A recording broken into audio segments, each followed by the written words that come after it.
Good morning, everybody. My name is Dan Soul with a splitting headache and probably more stress than I should have prior to 6 a.m. But doggone it, it is Super Friday and we are going to have a good show today. Welcome, one and all. Let's get it started with Judge Anzalone. Thanks. Oh, good. Are you satisfied with Ms. Underwood as your attorney and the advice that she has given you? Yeah. All right, Ms. Underwood, do you wish to explain or challenge the accuracy or relevancy of any information in the pre-sentence report? We do not, Your Honor. All right. Where's the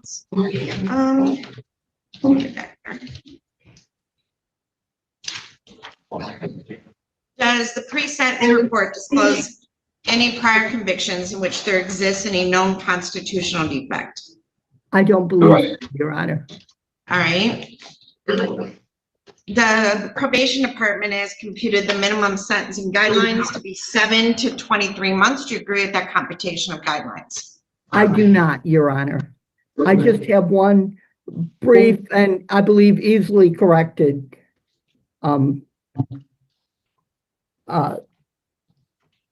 mistake, Your Honor. Okay. You can go ahead. I don't think I have my guideline book back here, but go ahead.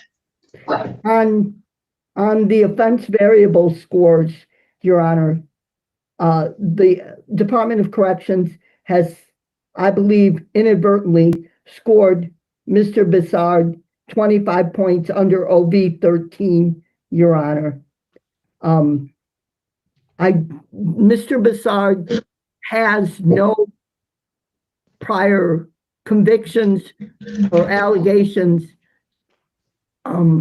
of controlled substance crimes in the last 5 years, Your Honor.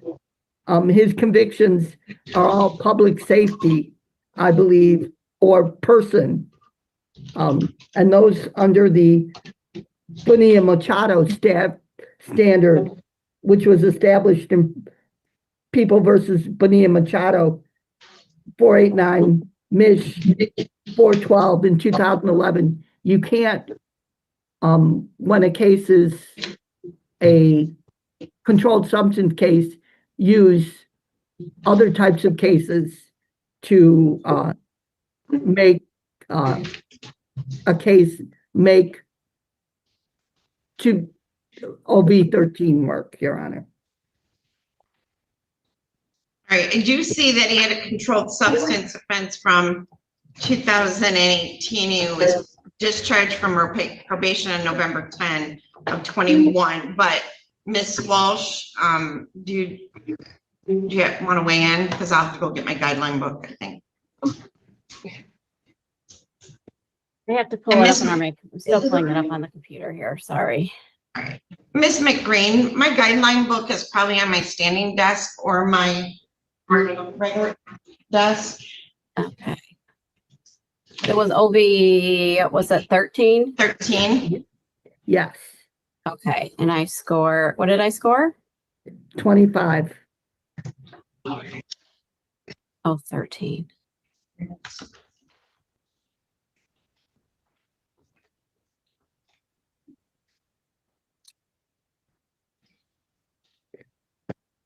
And Your Honor, I wouldn't have necessarily raised it, only it does make a difference because it reduces his OVs to 10, and that would take us down to a low end of the guidelines of 5 months instead of 7, Your Honor. All right, so in 2020, he pled to an OUIL causing death, unlawful driving away in 20. So, and also that was just, B&E was dismissed, district court.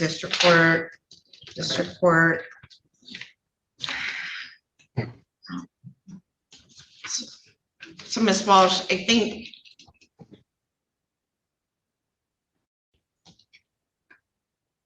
do you object or do you have any? No, I don't. Okay, so that'll take OV 13 to what? 0, Your Honor. So then that'll make the OBs 10, and then the guidelines now would be what? 5 months would be the low, Your Honor. So 5 to 23 months. Okay, before the court passes sentence, is there anything you'd like to say on behalf of Mr. Bussard? Just briefly, Your Honor, Mr. Bussard understands that this was a real dumb thing to do, Your Honor. He's making strides in prison. He's going to school. He's doing things to try to anticipate a life outside prison. He understands that he has to address these issues. This was not in any way violent. Mr. Bussard handed over what was really a very small amount of Suboxone, Your Honor, and the cops to the law end, I believe, is totally appropriate in this case. As the court is aware, because this is a felony and was committed in prison, it is not, Mr. Bussard will be required to serve that in prison, Your Honor. He will not come to jail because it was not a felony, because it was a felony. So I would ask the court to complete the Cobb's agreement.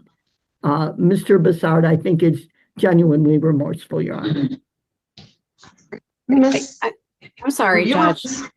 Yes, Ms. Walsh. After looking at this, so he was charged in he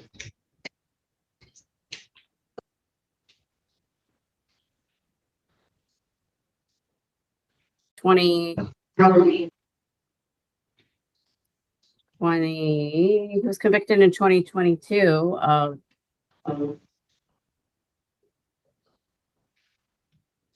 The OUIL causing death, which is a person, causing serious injury is a person, and then Class C. another causing serious injury, which is a person. There's 3. They're all persons, Jennifer. Wasn't that? Well, 25 points could be scored as the offense was part of a felonious criminal activity involving 3 or more crimes against a person. Which is 25 points. But this isn't a crime against a person. This is a controlled substance crime. And you can't use crimes against a person. It's right in the handbook. I think she's right. Hold on. See, our instructions are not. Ms. Prosecutor, you want to weigh in at all? All right, Ours says all okay, crimes it within says, 5-year well, hold period. on. I've got People v. Nelson, 491, Mich. 869. It's improper to score OB 13 at 25 points for a pattern of 3 or more crimes against a person when the sentencing offense itself was a crime involving a controlled substance. So the reasoning of the Court of Appeals was found in, so she is quoting the case law correctly. And have we ever gotten you the defender annotated one, Ms. Walsh? We don't have anything except what our computer shows us. I think we ordered these for you guys, so it gives us like the updated law every year. They're really a good resource. Okay. So I'm gonna leave that scored at 0. So I don't know who was the original prosecutor on this. Okay, and there was a Cobb's agreement to sentence him to the low end of the guidelines.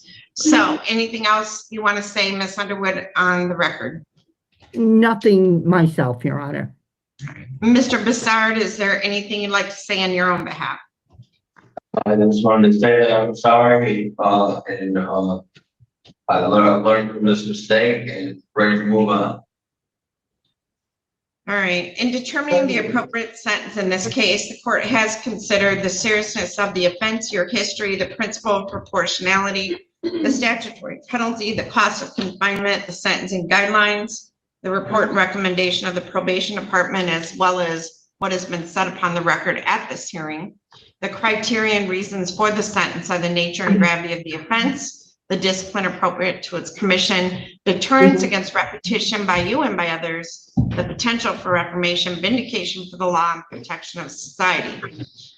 There was a Cobb's agreement that he would be sentenced to the low end of the guidelines.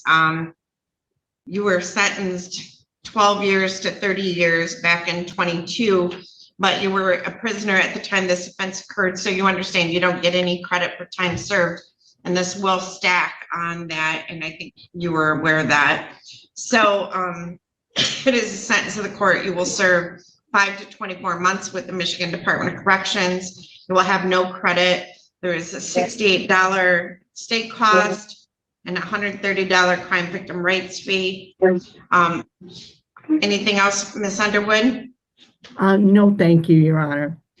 Mr. Bussard, we are going to try to get to your advice of rights for your notice of right to appellate review. We do that through usually the social worker at MDOC. When you get that, they'll ask you to initial and date it, so get a copy back knowing that you received it. If you wish to appeal the sentence, you would fill out the information on it and mail it to the address listed within 42 days. If you don't receive it for some reason, obviously you could just send a letter stating that you wish to appeal your sentence, and we would take that into consideration. Anything else, Ms. Underwood or Ms. Walsh? No, All right. thank you, Your Honor. All right. Thank you, Mr. Bussard. Have a good day. Thank you. All right. I have another MDOC. All right. Well, they line up the next contestant. Good morning once again, everybody. TCF Live on a Super Friday. Typical Friday so far. Slower start out in Courtlandia. We'll continue to ride with Judge Anzalone for a while. What is your name? Terrence Reigns. Huh? I don't show him, Judge. Okay. So, sir, I don't have you on my schedule today. Who's your attorney? Miss, I don't have a clue what this is. I don't know nothing about this. So this is the Lenawee County Circuit Court. Do you have a case in Lenawee County? No, ma'am. Where do you have a current case at? I'm Oakland County. So you need to tell them that you're not in the right place. Okay. All right, thank you. Sorry about that. No, it's all right. It happens all the time. Okay,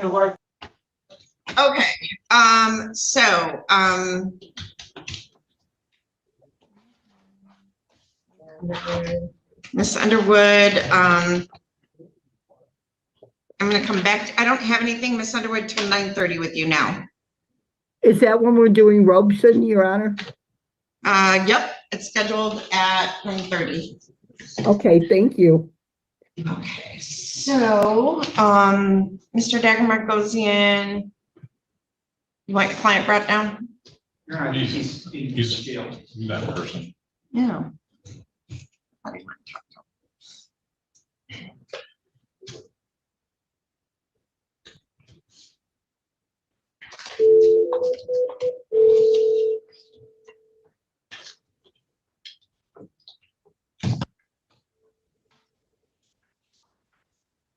Hello.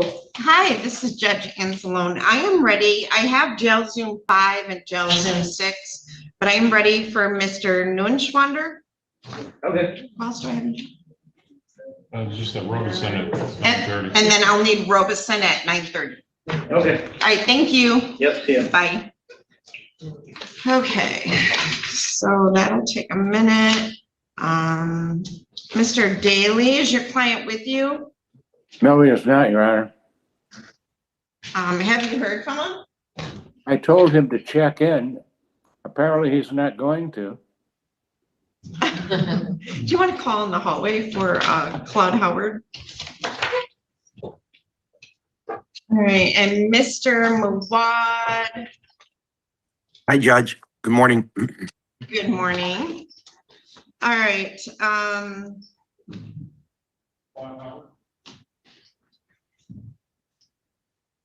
right, Mr. Daly, in the matter, well, let's start with file number 25-22458FH.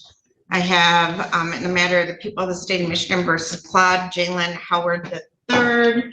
This is the date and time set for sentencing in this matter. I have Jim Daly appearing on behalf of Mr. Howard, and I have Phoebe McClure Oh, Judge, I I'm have here Alice. actually. Yep, Allison Arnold appearing on behalf of the people.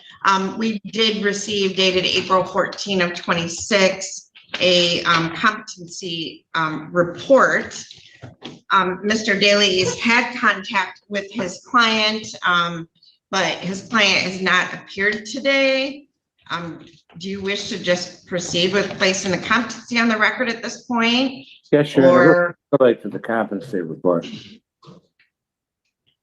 All right, and Ms. Arnold, any objection or concerns? No, Your Honor. Okay, do you stipulate to entry of the April 14 of 2026 competency report, Mr. Daly Yes, Your Honor. and Ms. Arnold? Yes, Your Honor. All right, at the request of defense counsel, a competency examination was prepared on Mr. Claude Jalen Howard.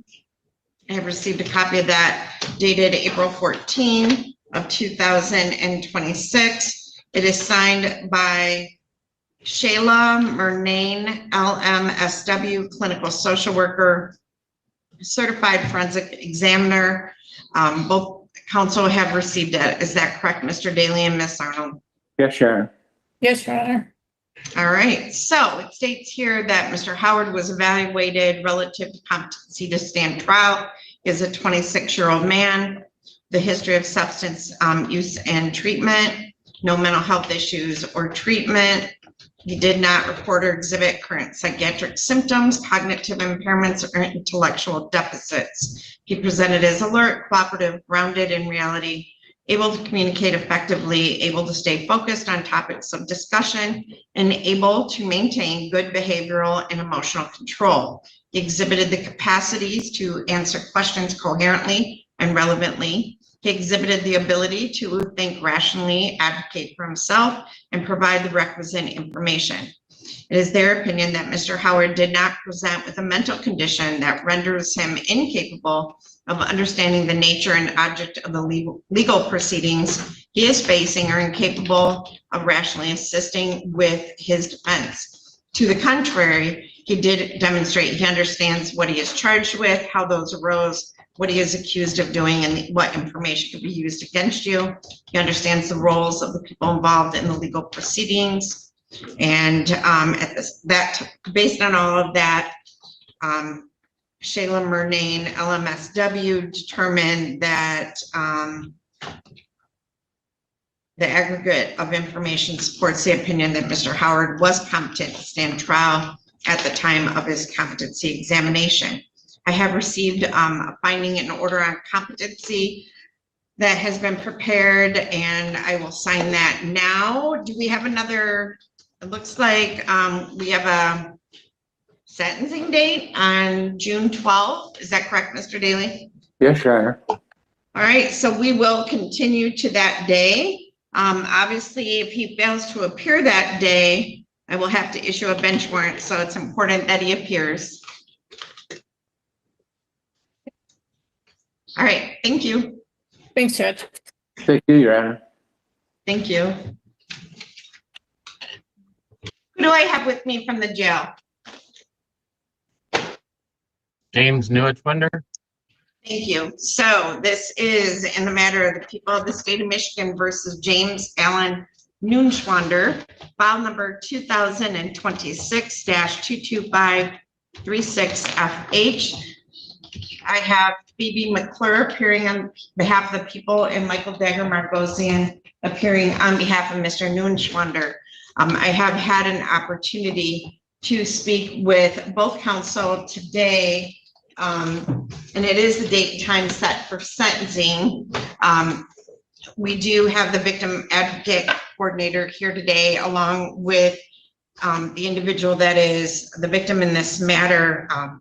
Victim summary, what do they call it? A victim impact statement was prepared by the victim in this matter and mailed in. The court has not received it. The probation department has not received it, nor has the victim advocate. So based on that, Ms. McClure, I know you spoke with the victim in this matter and they were reluctant to make a verbal statement. So how do you wish to proceed? That is correct, Your Honor.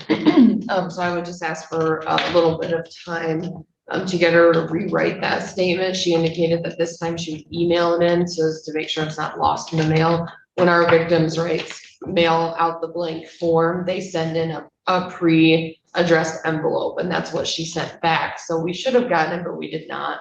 She did indicate she sent that in about 3 or 4 days from receiving it. So I think she was pretty timely with it. I don't know what happened with the mail. But again, she said this time she would email it to make sure we have a copy and make sure we get it. So I would just ask for a little bit of time to get that around. All right, so Mr. Degemergosian,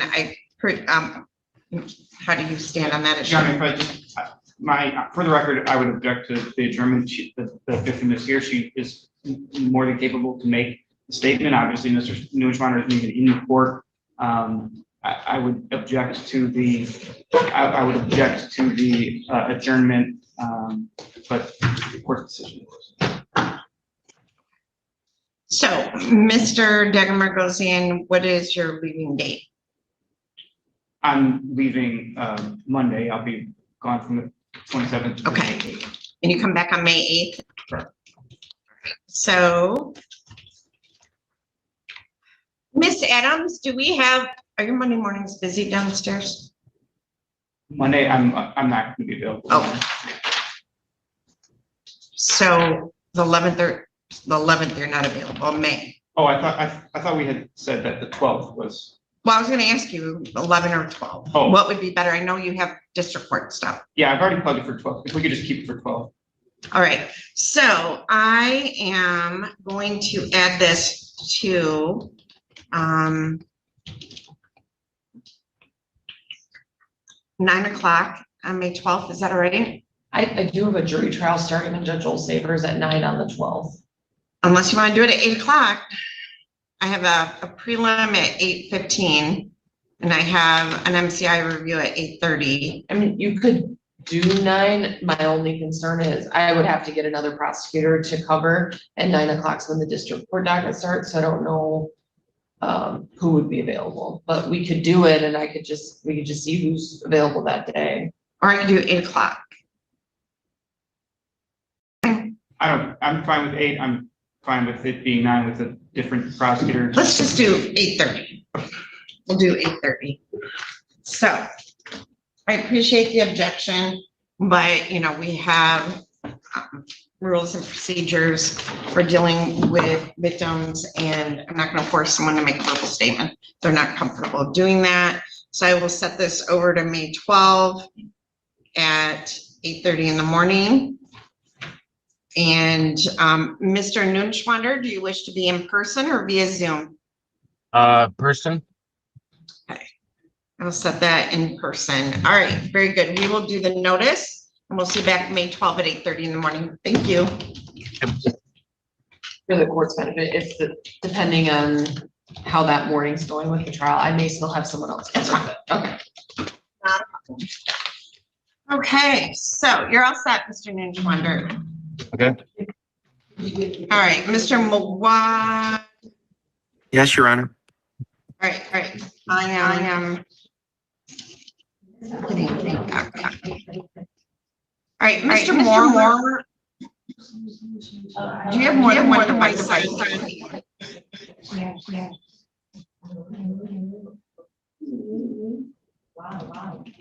right, Mr. Moore. Roy, can you hear us? Echo. All right, well, they sort that out. Let's move on. Good morning once again, everybody. TCF Live. It is Super Friday. Good to have you all here. Let's stay in Michigan, but let's go to Judge Maureen McGinnis. Your Honor, Morgan Zelsky here on behalf of Mr. Markham, who is present to my left. State your name, please. Stephen. And you're still using the address that I have here on the court file in Newberry Place? Yes, ma'am. Today is the date and time scheduled for a violation of probation arraignment. Did you review the allegations with your client that are pending against him? I have, Your Honor. And we've got technical violations 1, 2, and 3. These violations taken together, if you plead guilty or you're found guilty, could result in a jail sanction of up to 15 days in the Oakland County Jail. Do you understand that? For purposes of arraignment, how is your client proceeding? We'll waive formal reading and enter a not guilty plea for the purpose of your arraignment. All right, for arraignment purposes, the court will enter a not guilty plea on your behalf, sir. How is your client going to proceed as it relates to his right to a hearing? Your Honor, we are going to waive that right to a hearing. He is not contesting those allegations, but there is some additional information I'd like to address to the court as to why. If we can proceed with the plea, then I can approach and show you some documentation. Okay. Mr. Martin, did you hear and understand what your attorney has just stated on the record? Yes, Your Honor. And you understand, because the potential outcome for you when you have probation violations could be time in the Oakland County Jail, this is what entitles you to have a hearing if you want to contest the allegations that have been brought against you. Do you understand that? Yes, Your Honor. And the burden for this type of hearing is much different than the burden to prove someone's guilt beyond a reasonable doubt. The burden for a probation violation is what is known as preponderance of the evidence. So the people would have to come to court if you wanted a hearing and present evidence to prove the violations, but they only have to meet a preponderance of the evidence standard, which is lower than beyond a reasonable doubt. Do you understand that? I understand. Knowing that you have the right to have this hearing and that the potential outcome could be at most 15 days in the Oakland County Jail for the violations, is it true that today you're going to waive your right to have a hearing because you intend to plead guilty? Yes, Your Honor. All right, so let's go through the violations one by one. And you'll advise the court how you're pleading, and then we can talk about any explanation that you have. So the first violation allegation is the general failure to submit to random testing as ordered. This is the allegation that is listed if you don't appear for test dates, so no shows. So specifically, it's referring to dates that you were called to test but did not appear. I think that would just be the March 22nd date of 2026. How do you plead? All right, and then a technical violation 2 also has an amended allegation because there are multiple test dates in which it's indicating to the court that you failed to provide a sample. So this is different than not showing up. But the allegation includes 2 dates in which it's alleged that you did not provide a sample for testing. One is April 6th and one is April 11th of 2026. How do you plead? And then the last technical violation is also a testing issue, but a different type of testing issue. The allegation is that on 2 different dates, 3/31 and 4/2, you provided a dilute sample when you went in to test at your facility and provide a sample for drug screens. How do you plead? All right, I will accept your pleas. They appear to be freely given. You can provide an explanation. Obviously, there is a summary report prepared by the PO with some information. What would you like me to consider? Your Honor, may I approach briefly? Yes. So I think a lot of the testing is because he's got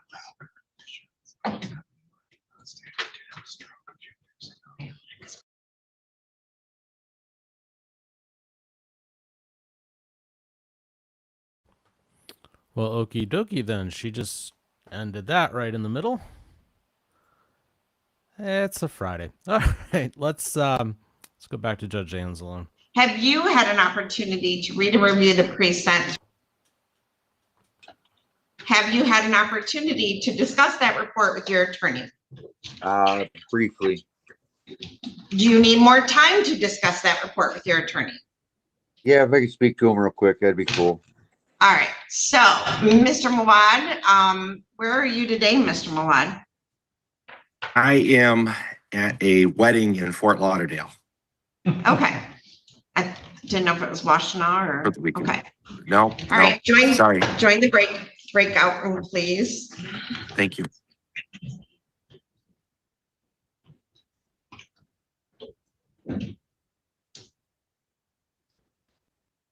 Ma'am, what case are you here for? I'm Cheryl Benham, just a settlement conference or settlement. I didn't know if I was supposed to wait here in the hall. Okay.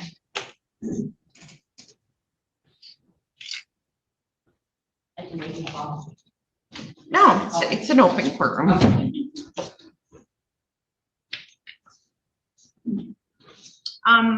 What case is it?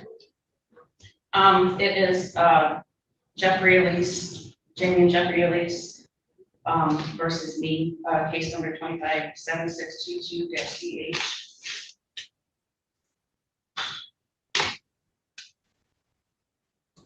So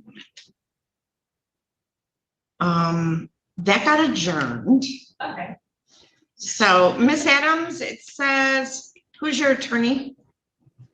My attorney, David Cassie. Okay, it got adjourned. My book doesn't tell me why. But none of the attorneys are here. Okay, I was kind of worried because my attorney wasn't here. So, and that's file number 25-7622CH. So I do see that it was adjourned. You might want to reach out to your attorney, okay? All right, sorry about that. Thank you.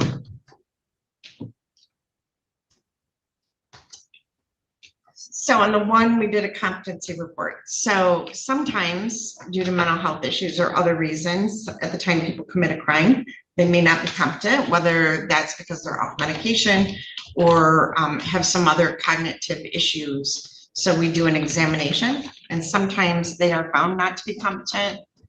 And then many times they'll plead not guilty by reason of insanity, and then they go to a mental health facility for treatment. All right, Mr. Mawad, we are back on the record in file number 25-22322FH. So, Mr. Roy Moore, have you had enough time to speak with your attorney now? Yes, ma'am. And you're satisfied with Mr. Mawad as your attorney and the advice that he's given you? Yes, ma'am. All right, Mr. Mawad, do you wish to explain or challenge the accuracy or relevancy of any information in the report? I do have your sentence memorandum from March 23rd of 2026. So if you'd like to summarize that, you may. Yeah, first of all, Ms. Walsh, a very thorough, whoever did the report, or your office again, another thorough report. What I had asked the judge to consider, because it's a straddle cell, try him out to see if he can pay back this restitution. He's got $1,000 today. I would say put a time limit on it. I don't know if that would be 6 months, a year. We just talked about that. And if he doesn't pay for it, there'd be some type of incarceration. Roy and I just talked about it. I'm not sure, Ms. Walsh, what you think about it or the judge thinks about it, but otherwise there's no corrections, additions, or deletions, and the guidelines are correct. Okay, sentence. Say it again. Yeah, sentence. Oh, he's back. He's gone. Yeah, my phone blipped out. I don't know why. Okay, I'm sorry. I was looking at something else. So anything else, Mr. Mawad? No, that's okay. No, thank All you. right, and the guidelines were computed to be 7 to 23 months. You don't object to those guidelines? I do not. And the pre-sentence report doesn't disclose any prior convictions in which there exists any known constitutional defect? No, Judge, what's killing him here is his PRVs. Thank you. Yeah. All right, Mr. Roy Moore, is there anything you'd like to say in your own behalf? Yeah, I'm very sorry that I took it. And when I did it out of desperation because I needed a place to live. My home had burnt. I've been really trying my hardest to turn my life around since. I've got a home now. I've got a growing business. I'm trying to live the honest life that I really should be living from the start. And I'm trying my hardest to do it. And I just ask you, Judge, to let me stay on probation and not go to jail right now. And I'd be able to have that restitution. Should we be able to pay it off within a year? I have $1,000 I can give you guys right now today. Thank you.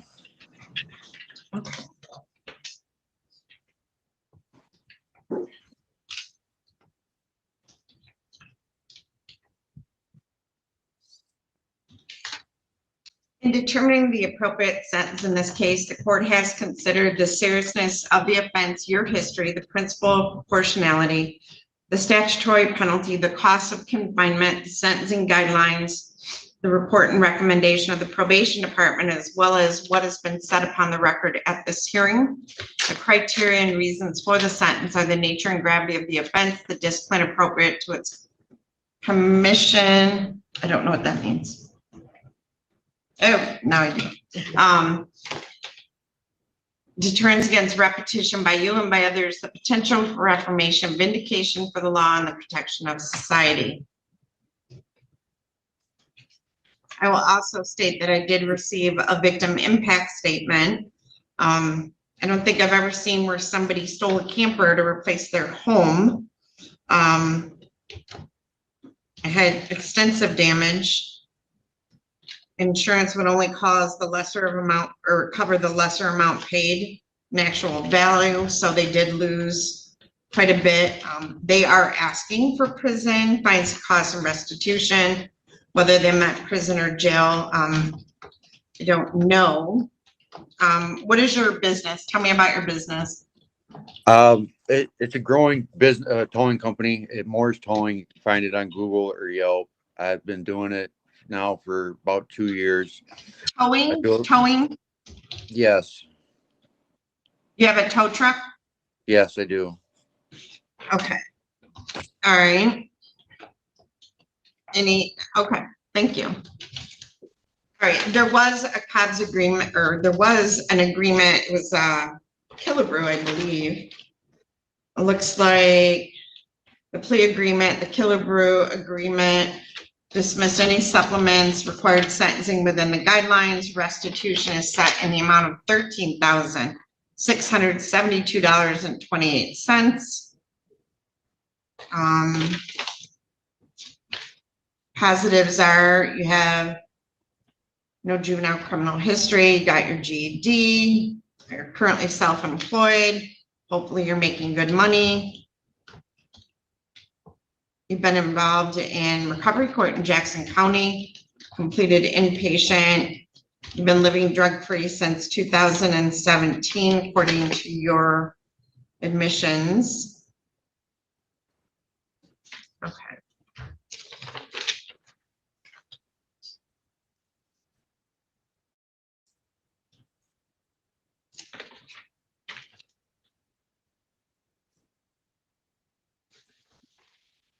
All right, so what I'm going to do is I'm going to place you on probation for a period of 3 years. I'm going to do 3 years because your restitution is pretty high. I'm going to order that you spend 7 months in the Lenawee County Jail, but I'm going to suspend that pending payments and good behavior. Do you understand that, Mr. Moore? Yes, ma'am. I'll give you credit for 2 days you've already served. You're not to use any alcohol during your term of probation. You're not to use any illegal controlled substances or have paraphernalia in your possession. You must test as required by the probation department. You must have a mental health and substance abuse assessment. Any mental health medications you're prescribed, you must take as prescribed and remain in compliance with the treatment plan. Restitution is in the amount of $13,672.28. There is a crime victim assessment fee in the amount of $130, $30 supervision fee, $60 if we have to put a tether on you, $750 in court costs and $68 in state costs. Miss Walsh, if you could set up a payment plan, dividing that all up within 30 months. You're going to have a monthly amount you're going to need to pay Mr. Moore because your restitution is high. Okay. So Yes, Ms. ma'am. Moore will calculate that and give you an amount that must be paid monthly. You're also going to have to agree that any income tax returns would be signed over for purposes of restitution. Do you understand that? Yes, ma'am. You are not allowed to travel out of the state of Michigan unless it's to Lucas County for work purposes. Do you understand that? If I may, I do, ma'am, but why just Lucas County? What is? Hold on, Roy. Let her tell Where her do you what live, Roy? What city I do you live in live in? Jackson. I live in Jackson County. Yeah, and just in case you have a tow out of Lucas County, you could go get it. Okay. Because it's right next to us. Yeah. Okay. Unless you want me to leave it, you can't go into Ohio at all. I understand, Your Honor. Thank you. Okay, but other than that, you can't leave the state of Michigan without permission of Miss Walsh. Now, if you have a job, you're supposed to go pick something up in Indiana, you just got to call Miss Walsh and ask for permission. Yes, ma'am. Okay. Anything else, Miss Walsh? No, he just needs to report to Mr. Stevenson Tuesday before 10 a.m. So next Tuesday, between 8 and 10, you need to come to the courthouse and meet with Mr. Stevenson. they'll do all your paperwork, you'll sign your probation terms, and since you live in Jackson County, we will transfer your probation to Jackson County. Do you understand that? Yes, ma'am. Do you have any questions? No, ma'am. All right, now you do have a right to appeal the sentence. Ms. Walsh, does Ms. Walsh, well, let me ask this. I don't want your full address, but I don't even know if I have an address.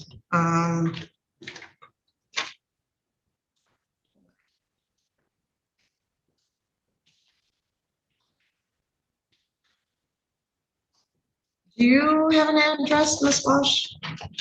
I have Just the house number, please. 161. Is that your house number, Mr. Moore? Yes. Okay, so we're going to mail to your address. You're gonna get an envelope from me. In that envelope will be a self-addressed stamped envelope back to me and 3 copies of your notice of right to appellate review. The first one will be highlighted or flagged where you can initial and date it. You need to fold that back up, put it in the envelope I already provided, put it in your mailbox, drop it in a mailbox, whatever. That's your notice of right to appellate review. If you wish to appeal your sentence, you would fill out the information on the other forms and mail them to the address listed on the form within 42 days. Do you understand? Yes, ma'am. All right, anything else, Mr. Mawad? No, I just want to tell Roy that, and Judge, if I can put this on the record, Roy, you got a pretty good deal, good plea offer and a really good deal. Let's make everybody proud here and pay this restitution off as quick as you can. All right? Yes, sir. Yes. All right. Thanks, All right, Judge. thank you. Thank you, Mr. Moore. Have a good time in Florida, Mr. Mawad. I'll be back to bother you. Don't worry. And Ms. Walsh. All right, bye. Take care. All right, just to give a little geographic context there, because she was giving him permission to go into Lucas County. She's talking about Lucas County, Ohio. So Lenawee County is in the bottom right-hand corner of Michigan. And Lucas County is where Toledo, Ohio is. That is where Mrs. TCF was actually born and grew up. And I spent several years in Toledo, Ohio on business. So I've lived there as well. But it's so close that basically if anybody from Lenawee County, which is pretty much just a rural area, wants to go to the quote-unquote city, they're going to cross into Ohio and go to Toledo. So that is really why she gives permission for people to go to that county. It sounds a little odd that there's one specific place outside of Michigan that they're allowed to go, but that's why. That's like the closest big place for people to go. All right, let's go back to Judge McGinnis. She's back. I think she might have just hit a button or something before. And because of that, I was on 25 medications twice a day. I moved. I took a lot of supplements and amino acids, like that. Set because my balance coordination is still. I'm talking about what was just presented to me. So yes, I'm required to drink 2 liters of water a day to stay hydrated to help my brain. So this is talking about something totally different, though. This is talking about the paperwork that was just provided to me has nothing to do with the treatment for the stroke. It appears to be something different. In view of this complex medical history, we've been advised to drink. Also, I have a large prostate. Okay, so I thought that that was the reason that you were told to drink 2 liters of water, but we're gonna have to figure something out because I can't just accept even if it's from a doctor that says they've directed you to drink 2 liters of water. I mean, that's pretty reasonable for any doctor to tell that to any patient of theirs, but in this set of circumstances, we're gonna have to figure out a way to manage these things and an ongoing obligation to test without issue. So if your doctor would like to provide something to the court that in addition to your medical history, they're fully aware of your substance use disorder and your probation orders to the court, and then make those recommendations, I'll have to take a look at it. But I'm not going to accept something that simply says you've been directed to drink water 2 liters a day from a doctor with no background, because that won't work for you to continue to drug test, and you will have to continue to drug test. So we're gonna have to work something out. Is there, I could do a blood test or hair test or? is there So any we're other not gonna be able to do a hair test. It does not monitor what I need to monitor in the same way that the testing you're doing now. It's just simply not a suitable alternative. There are other alternatives. One of them is much more costly. The other one is going to require that you are testing much more frequently, which will then in turn be more costly. So I would like to try to come up with a resolution short of changing the type of testing that you're doing to achieve the same results. But you have a complicated set of circumstances. I understand you have medical issues and that they need to be treated. But at this point, you don't have the ability to just simply provide something that says you were directed to drink 2 liters of water without a doctor telling me that they're fully aware of all of your history. Yeah. So I think a doctor may also take into consideration whatever your medical needs are, knowing full well the substance use disorder history, the probationary term, the obligations that you have to test. Maybe we can come up with a different solution from your doctor. All my doctors are aware of that, and I have not associated, I have not touched any drugs or alcohol since this incident back in January. I haven't been associated with any of the people. Your Honor, how frequent is the drug testing? Right now, he is testing 8 times per month, so probably about 2 times per week, I would imagine. But again, I consider supplementing some of those testing through his doctor. I don't know if they can screen for drugs as well. When he's going, how often are you going to see a physician? Well, at least once a month. So, I mean, I don't want to go back and rehash things that we've already dealt with, right? So I don't want to go back and rehash the underlying case. I don't even really want to go back and rehash what was going on bond. You're new to probation. Of course, I don't necessarily want to see you a month and a half after you're placed on probation. But I think your probation officer has given you some leeway here, because in a set of circumstances like what we had leading up to sentencing that led you to be incarcerated before your sentencing, 1 violation is enough to have a day back in court with me. And you've had the ability to have a missed test, 2 dilute tests, 2 failure to provide. So at this point, I understand, but I'm telling you, you've been given a little bit of grace here. Especially when I think otherwise, the probation officer could have had a 0 tolerance policy. There were issues on bond, issues that are underlying related to the use of drugs and alcohol. 1 test issue, I wouldn't have been surprised if somebody filed a violation and brought you back. So you've been given a little bit of grace. But what I need you to understand is that you have to gain the trust of the court, gain the trust of the probation officer that you're doing what you need to be doing, and that sobriety is a priority for you as much as everything else that we have going on, including the medical issues. And right now, your view perhaps in the medical issues, and that just simply saying the doctor said this is what I'm doing, we might have to make some adjustments so that you can be successful in treating your medical issues, but also successful on probation and demonstrating full compliance with the requirement that you're not to use drugs or alcohol. Do you understand? Yes. So I don't want to make changes to the testing right now. I think we were actually going to consider talking about removal of the tether. But right now, we can't do that, because taking the tether away means potentially the outcome is that we put you on the same type of testing that you're doing for drugs. And if we're struggling to get those samples provided or get samples that are not dilute, I don't want to add the alcohol testing in. At least as you stand here right now, you have no tether violations. So I'm not concerned that there's use of alcohol, right? So that needs to stay in place for a little bit longer while we navigate the testing overall.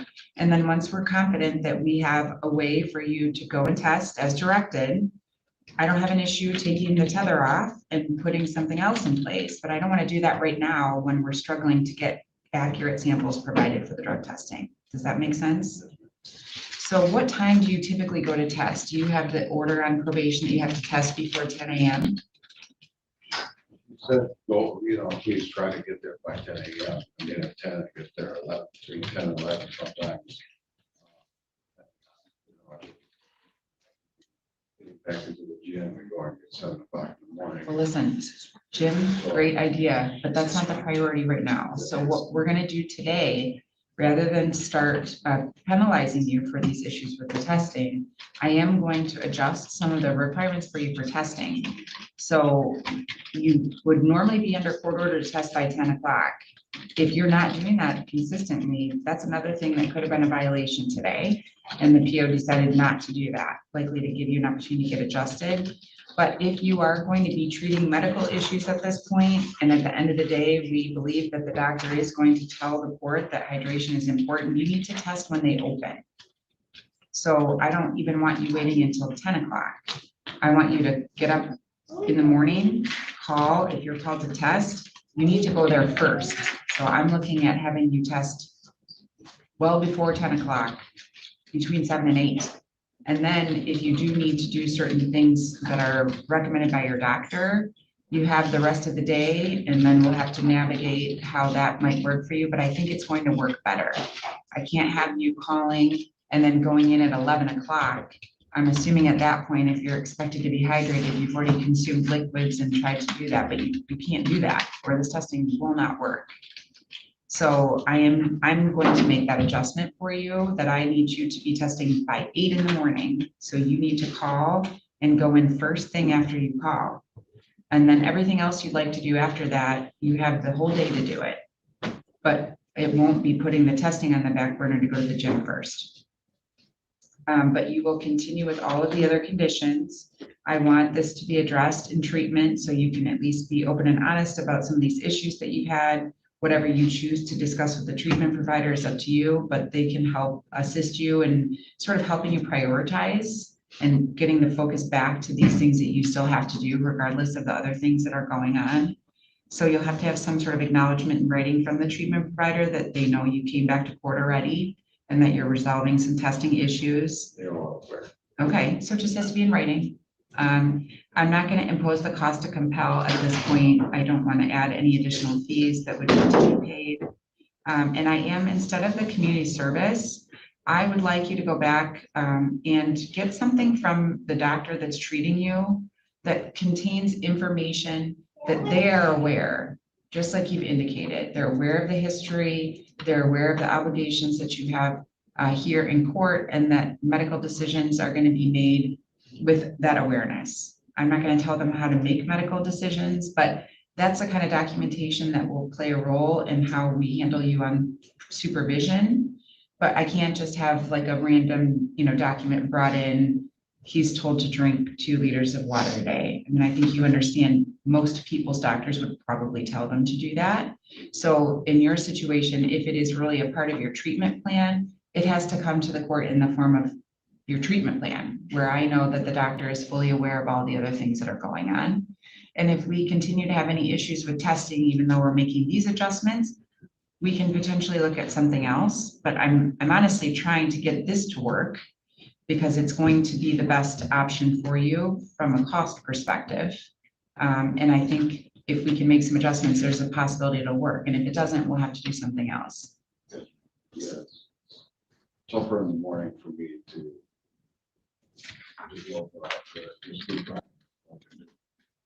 I mean, I think you have to make a new routine, and you've got to put this first, because there's a lot of other things that you have to do on probation. But if we can't get a sense that the tests are being taken and that the results are accurate, I can have you do a million things on probation, but it doesn't matter, because the one thing that verifies that what we're doing is working are those negative test results, right? So you've been on probation for about a month and a half, and we've had, what is this, five tests that we've had issues with in that time frame out of maybe 10 that you've been told you have to take. So that's not a good ratio. So I'm just trying to give you a little bit of grace here, but I know that your focus before all of this has probably been 100% on medical. I know that that is still the focus, and I'm not taking the place of the doctor that's making recommendations, but you are going to have to understand that adjustments will need to be made, communication needs to be different, and you have to be able to come up with a plan that works so that we are not going to come back here every couple weeks about testing issues, because we won't be able to keep you on probation. I've been working hard to put all this behind me, dedicating my time to the bronze classes, taking notes on all the classes, you want to see it. Psychologists, psychiatrists, my doctors, spending more time with my 10-12-year-old daughter. My life is in a very good upward trajectory, so. Then let's not let it fall apart over the testing. Trust me, it's very frustrating, I understand. All right. Well, I think in focusing on the positive, I'm sure that the work that you've been doing on all of those things is part of the reason I didn't see you after one testing issue, and is part of the reason that your probation officer is making a recommendation that's pretty reasonable and not very punitive. So I would imagine that that's because they are feeling confident that you are doing the work that you are reporting to the court in those other areas. But at the end of the day, it's still court-ordered probation. So if I can't verify that you are maintaining your sobriety with the testing, unfortunately, that's a component that I can't look past. So we need to get the testing in order here. But those are the only changes that are being made today. If you go to the front counter, they will provide you with an updated copy of the conditions. And then I would just stop in probation to see if there's anything you need to do before you leave. Okay, thank you. Thank you. All right.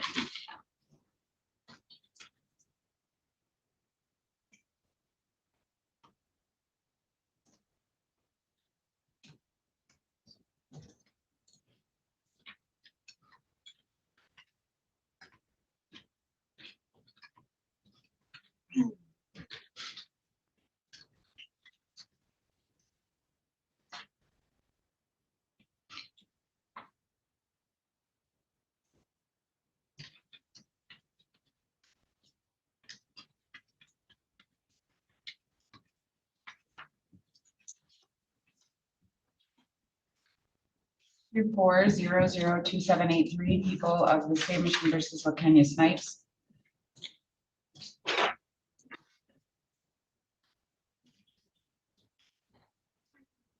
Could you state your name? Lakenya Snipes. Ms. Snipes, are you still using a mailing address on Whole Street? Yes.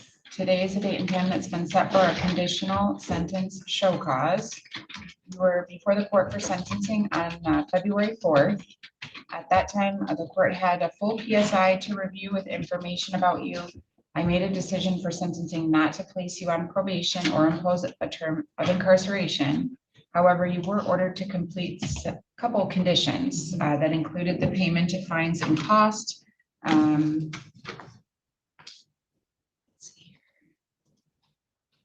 And a requirement that you take a theft education class within 60 days of the date that you were given the conditional sentence. So originally, let's see, this came to the court basically indicating there are issues with both of those conditions, that you hadn't paid the fines and costs in full, and that you didn't complete the class within 60 days. The update that I've received is that the class has been completed. I think it's safe to say that it is calculated to be outside of the 60 days, but it is before today's date that you completed it. So I'm not intending to focus on that today, although we could. I am intending to focus on the fines and cost. So the fines and cost with the conditional sentence had to be paid within 60 days. The current allegation that's brought you back to court is that you have not made any payments or have not made your full payment. It was originally $575 that was ordered. Now, because we've gone beyond the 60-day time frame that you were provided, they've added a 20% late fee. Do you understand that's why you're here today? I do understand that. For some reason I thought everything was to be complete in May 4th, on May 4th instead of April 4th. Okay. So I sort of calculated all my income and tried to put everything aside. I do have a partial payment, but it was a bit steep for me with my deals and everything that weighed against with that. So that was the reasoning. So I had, so for May 4th, I would have had the whole amount.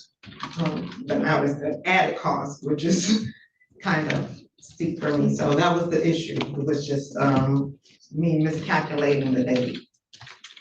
So typically, once a conditional sentence is put in place, the court just can't continue to sort of move the goalpost or change the terms of the conditional sentence.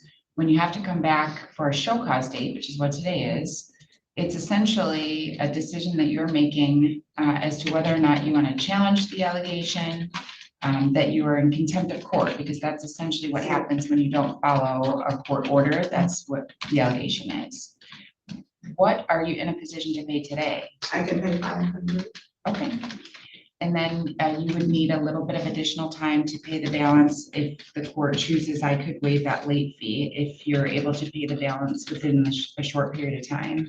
Are you able to do that? In 2 weeks, I can pay that. Fine, that's fine. So I don't know what the confusion was. I know what the conditional sentence is. It's not as much communication as probation. But obviously to see that you had limited conditions to begin with, and then we had to bring you back to get you to complete them, is not necessarily what the court's goal is for you. The hope was that we didn't have to see you again. But you completed the class at this point, which was important. You're in a position to pay a pretty sizable amount. I know you paid $100 in February, is that right? Yes, I think I did. I thought that's. I think I did the 10%. Oh, it was the 10% that they kept from the bond. That was. Okay. What was the bond? Yeah, it was supposed to have somebody else's name. Oh, okay, I'm sorry, that was posted in someone else's name. That's why we don't have it applied. So we'll send the file out to the front counter. I don't think that this is something that warrants a full outcome today, even though I know you're acknowledging you didn't pay the fines and costs in full, where I would consider formal probation or jail, which are both opportunities the court has for a show cause. I will just simply send the file out. You're gonna make your payment today. And then I will give you 2 weeks to pay the balance and the file will be closed. So it becomes a money issue, not a conditional sentence show cause, but if you don't pay that balance, I am going to reduce it and take the 20% off. So you can just pay the balance. But if you do not pay that balance within 14 days, then they set another show cause date for you. It's separate, not the same as the conditional sentence show cause, but there will also be a fee that's assessed for that, $40 if they've got to set that court date for you. So you just continue to build the balance up. But this is also based on the fact you're going to pay $500 today. Correct. So the clerk's office will be informed that if there's some reason you can't make the payment today, they're going to send you back in the courtroom. Okay. Okay. I'll make it today. All right. We'll send the file out to the front and they'll call you up in a few minutes. Thank you. Thank you. Morning once again, everybody. TCF live on a Super Friday. I hope you're all enjoying yourselves. I know I am. My headache is finally starting to subside just a tiny little bit. Thank the Lord. Okie dokie. Let's do this. Let's go to... Let's go to Kansas. This is Magistrate Judge Boone, where his docket is simply titled Jail People. I don't know if that's who he's talking to or what he intends to do, but let's find out.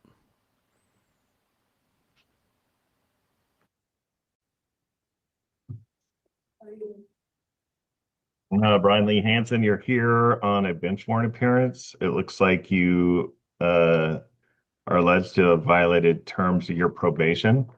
You have right to an attorney, have right to have an attorney appointed. What's your plans with attorneys? You had Mr. Johnson, but it's been 30 days since sentencing. This is case 25 CR 304. And so it's since dropped off. If you wanted appointed counsel, you'd have to fill out paperwork. I don't need counseling, do I? I couldn't tell you that. I mean, it's going to be set for a probation revocation where state's going to argue to revoke your probation and have you serve your underlying sentence. So you can decide if you need counsel or not. They told me just come in here and see the judge and get released and go back to treatment. Who told you that? My probation officer. Probation officer. Okay, well, I don't know anything about that. I wouldn't release you today. It need to be set for a hearing. Mr. Becker, do you know anything about that? He's supervised in Saline County by community corrections there. Nikki Dinas here in our community corrections has a pretty different perspective, I think, than that. Mr. Hansen, why don't you fill out the paperwork for court-appointed counsel so it can be set for a hearing to argue what you just talked about there? And your attorney can sure argue for that, but you could be revoked and be sent to prison. So, I don't know what your underlying is, but they have paperwork in the jail. Have you filed your motion to revoke yet, Mr. Becker? We've not, I don't think. So we're running into May 1st to file your motion to revoke. If motion to revoke doesn't get filed, you'll be released at 10 a.m. on May 1st. If it doesn't get filed by then, okay? That's all I have for you today, Mr. Hansen.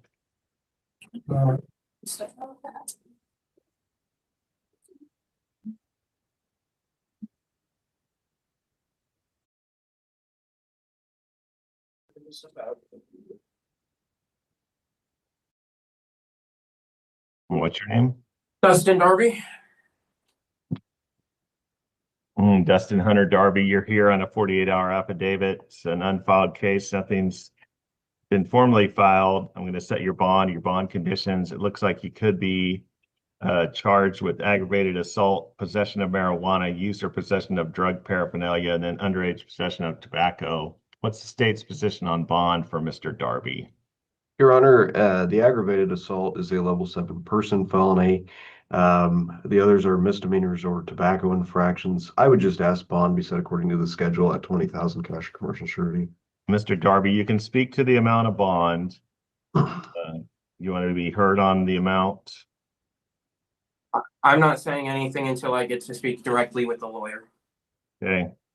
$20,000 cash or commercial surety is your bond. If you happen to, so you can see a bondsman. If you happen to bond out, you make sure you have no contact with the alleged victim, no contact with Seth Knotts of any kind, no face-to-face, friend-to-friend, social media contact. You can't possess or consume any illicit drugs or any alcohol while you're out on bond. You'll be randomly tested.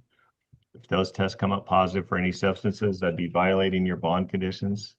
You'd be rearrested. Don't break any laws of the state of Kansas. If you get an attorney for this, don't break contact with that attorney. Make sure you maintain contact. Do you have any questions for me? Not particularly. How can the best way for me to get a lawyer? Because is it just going through the paper in my pocket? You can hire an attorney. Nothing's been formally filed yet, so. Okay, that's all I have for you today. All right, thank you. And you said bail was 20,000? Yes. So how much would I actually have? That would be the amount I would have to get to you guys before I could be released. You can speak to a bondsman. I'll tell you how much. Yep. Okay. Thank you. The jail has that paperwork too. Thank you. Yep.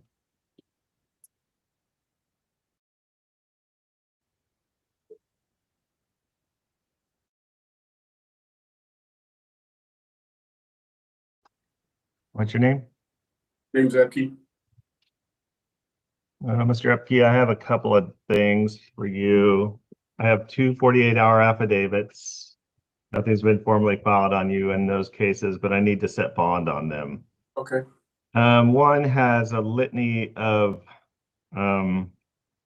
basically traffic violations and misdemeanors. Operating a vehicle without taillights, driving while license is suspended, no proof of insurance, reckless driving, fleeing and elude, interference with law enforcement, passing on the right. I guess some of them aren't misdemeanors. Exceeding maximum speeds, failure to signal or turn in a lane change, disobeying traffic control device, emerging from alley or driveway. The other one is one that alleges criminal trespass, criminal deprivation of property, and then driving while license is suspended. We're going to set bond on these. Mr. Becker, what's the state's position on bond? You want to set these together separately? What do you want to do? I would do separately, Your Honor. In the criminal trespass matter, I believe all three of those will be misdemeanors. One could be elevated to a felony if he's had more than a couple criminal deprivations. But I believe most of your charge there is a Class A misdemeanor. And so I'd ask bond be set at 1,000 in that matter. And then I suppose you could call it the flee and elude matter. There are, I believe, 2 felonies alleged, a felony flee and elude, and the fleeing on foot is a level 7 non-person felony interference with law enforcement. I would ask bond be set at 20,000 in that matter. Okay. Normally, I would ask if you want to be heard on bond. The problem is you have several items that are going to hold anyway, so you wouldn't be able to post bond. So $1,000 on the one matter, 20,000 cash or commercial surety on the other matter. Just standard bond conditions, no drugs or alcohol, possession of or use of drugs or alcohol. You'll be randomly tested. Make all your court dates. If you get an attorney, stay in contact with that attorney. And I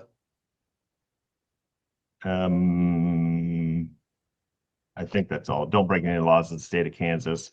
And then I have another, let's see, on 24 CR 349, 25 CR 29, 25 CR 41, 25 CR 89, 25 CR 90, 25 CR 224. It looks like it's alleged that you broke your bond on some. Maybe they're all bonds. Yes, sir.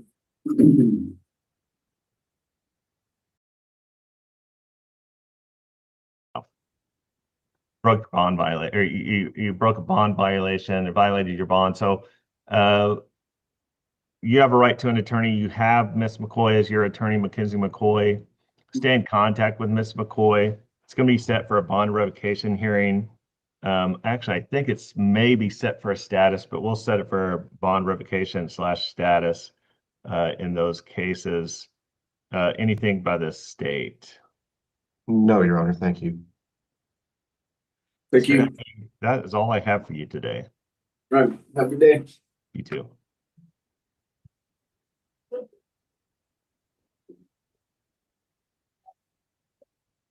What's your name? Andrew Corley.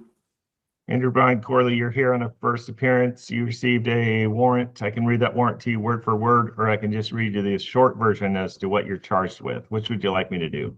You could just do the short version. Okay, charged with 1 count. It's aggravated battery. It's a severity level 4 person felony in the state of Kansas. Holds with it a maximum sentence of 172 months in prison at the high end. Low end is 38 months in prison. So through all criminal history scores, it's presumed prison. Okay. And you could be fined $300,000. Do you understand the severity of the count? Yes. You have a right to an attorney. Oh, you have a bond of $25,000. You have a right to an attorney. You have a right to have an attorney appointed. What's your plans with attorneys? I have Mackenzie McCoy appointed for all my cases so far, so I plan on filling out paperwork to have her appointed for this one too and do a global plea. Level 4. Has he filled out paperwork for this? Does he need to fill out more paperwork, Emily? No, I can take it from the other case because that one was filed just last week, so I can do that. And he does have status conferences set for May 19th at 10. Is Mackenzie able to take a level 4? Probably not. I can ask her and go from there. The 19th of April. Is that what you said? No, May 19th at May 10. 19th, 19th of May, 10.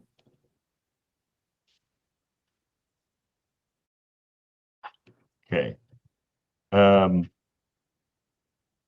Mr. Corley, we'll see you back here again the 19th of May at 10 o'clock, okay? For status. All right. Stay in contact with your attorney, all right? Thank you. That's all I have for you today.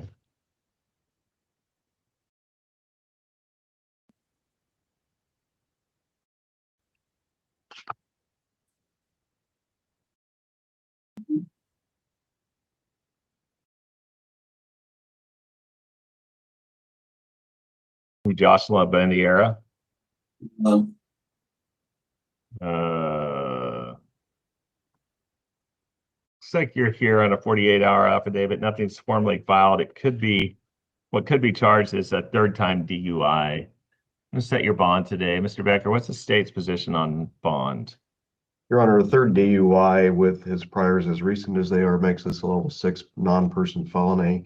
I'd ask bond be set according to the schedule at 20,000 cash or commercial surety. And I would ask, as conditions of his bond, that he not drive. Mr. Bandiera, you want to speak to your bond amount? You said 2,000? 20,000. 20,000? Okay. Which be 2,000 to a bondsman. Is there any way that I could get a reduction? How much are you thinking? I could probably do a couple $100. I'm not sure how much I have set back. That'd be 2,000. That'd be pretty low. Yeah. Considering the recent activity in DUIs. I think 20,000 is pretty standard. It's actually on the low end of that. $20,000 cash or commercial surety is your bond. You need to follow the bond conditions, make all your court dates, stay in contact with your attorney if you get one. Don't possess or consume any illicit drugs or any alcohol while you're out on bond. You'll be randomly tested through blood, breath, or urine. No driving. Okay. Okay. I wasn't sure on that one. Yeah, no driving of any vehicle. And that's part of your bond conditions. If you don't follow those bond conditions, you'll be rearrested. You could be held for the entirety of your case, or I wouldn't even let you bond out. So make sure you follow those bond conditions. Anything else by the state? No, Your Honor, thank you. Ms. Greenwood, anything? I do not at this moment. Okay.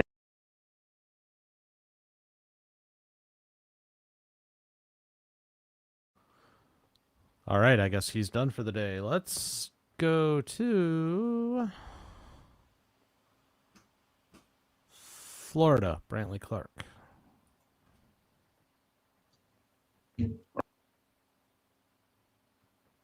Did this on my own motion?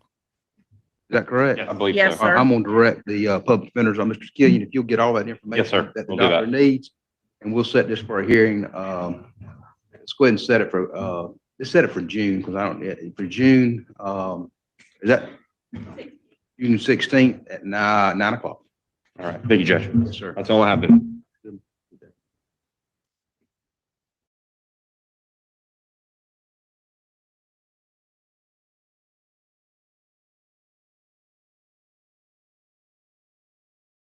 Ms. McCarthy. Jessica Hall.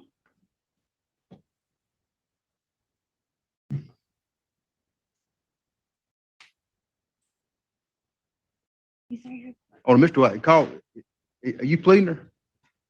She pleading? Yes, sir. Okay, all right. Jessica Hall. Thank you. Your Honor, this is Jessica Hall, case number 242233. It's with Mr. White. Let Mr. White, y'all help Mr. White. Mr. Ferrer's gonna help me. Mr. White, just step back there and do what I ask you to do. Okay. She's gonna withdraw her previously entered plea of not guilty, enter a plea of no contest to count 1, dealing in stolen property, a second-degree felony, and count 2, petty theft, a first-degree misdemeanor. Pursuant to negotiation with the state, adjudication will be withheld. She'll serve 24 months on probation. She has 90 days jail credit, 100 hours community service work, $20 a month cost of supervision. She stipulates to the facts in the probable cause affidavit. The Department of Motor Vehicles may apply additional penalties. Time served on the misdemeanor, DNA sample, forfeit any seized items. She agrees to imposition of minimum cost of prosecution, no contact at all with the victim or co-defendant, and she'll complete a theft course. That's the agreement. I believe it is.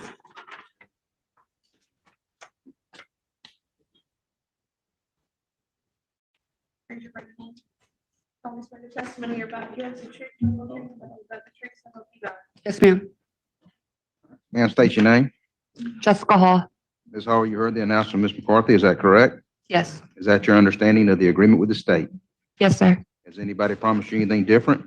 No, sir. Are you under the influence of any drugs or alcohol this morning which would impair your ability to enter the agreement or understand any of the terms and conditions of it? No, sir. I've been handed a plea waiver and consent form. There's the front page. On the second page is the signature of the defendant line. Is that yours? Yes, sir. You had a chance to read that agreement? I did. You had a chance to go over your case with Ms. McCarthy? Yes. Have you had sufficient time to speak with Ms. McCarthy about your case? Yes. Are you satisfied with your lawyer's advice and counsel? Yes. Do you understand that by entering the plea, you're waiving your right to go to trial? Yes, sir. You're waiving your right to require the state prove the allegations against you. Yes. You're waiving your right to have your attorney cross-examine the state's witnesses and contest their evidence. Yes, sir. You're waiving your right to present any defenses you may have to the allegations. Yes. You're waiving your right to subpoena your own witnesses to come to court and testify on your behalf. Yes, sir. You're waiving your right to testify to remain silent at the trial, which will be your decision to make. Yes, sir. You're waiving your right to appeal anything but an illegal sentence. Yes, sir. Are you doing this for your own free will? Yes. You feel this please in your best interest? Yes. You understand if you're not a citizen of the United States, you may be subjecting yourself to deportation proceedings by entering the plea. Yes, sir. And you're not, neither one of you are aware of any DNA evidence that exists. No, sir. All right, Ms. Hall. All right, I'll accept the stipulation. Find there's a prima facie case, and we'll find that Ms. Hall's plea was freely and voluntarily made after consultation with her attorney. I'm going to accept it. Adjudication of guilt is withheld as to the dealing in stolen property. She's adjudicated guilty of the petty theft. On the dealing of stolen property, she's placed on term of probation not to exceed 24 months. She's ordered to pay fines and costs of $1,028. There's no restitution applicable in the case. She must complete 100 hours of community service work at a minimum of 8 hours a month through the Bay County Work Program. I'll give the Florida Department of Corrections the discretion to amend that to at the direction of the probation officer. Her cost of supervision will be $20 a month. Department of Highway Safety and Motor Vehicles may apply additional penalties. If she's required to give a DNA sample, she must submit one to forfeit any seized items, no contact with any victims or co-defendants. On the petty theft, she's adjudicated guilty since the time, sentenced to 40 days in the county jail, given credit for 40 days. As a special condition of her probation, she'll enter and successfully complete a theft course. Ms. Hall, you have 30 days to file your notice of appeal. If you wish to appeal this judgment sentence, you'd like to have an attorney to represent you, and you can't afford one. One may be appointed to represent you at no charge. Good luck to you. You need to step over. Thank you, Your Honor. On that finger of petty theft and speak to the probation officer. See, Mr. White. All right, friends, we don't go here much anymore because it's just not the same, but he's a little bit fired up this morning from what I've seen, so let's give him a few minutes. Certain Judge David Fleisher. It is eligible. All right. Mr. Flores, I'm going to find that there's sufficient probable cause to go forward with your case. As a condition of your bond, I'm ordering you not to consume alcohol, illegal drugs, or unprescribed controlled medication. You will be randomly tested. If I find that you're using, I will revoke your bond and put you in jail. There are no more PR bonds. If I have to put you in jail, it's not a revolving door. Because you have a lawyer, I will waive your appearance, but it is your responsibility to stay in touch with Mr. Eisen. If he tells me he cannot get a hold of you, I will revoke your bond. For now, we'll have you sign a reset. You'll get with Veronica for your bond conditions, and then we'll reset your case. Thanks, Judge. Please. Thanks, guys. Have a good weekend. You too. Hey. Just introducing myself. My name is Nick Yudowski. Hi, Nick. Okay, thank you so much. Judge. Yeah, yeah. Nick, there's I'll be on Teams if it needs anything, okay? Perfect. So Nick, we're just doing PC on everything for now. Judge, ready for the next one? Yeah, yeah. Bottom of 11, Duncan.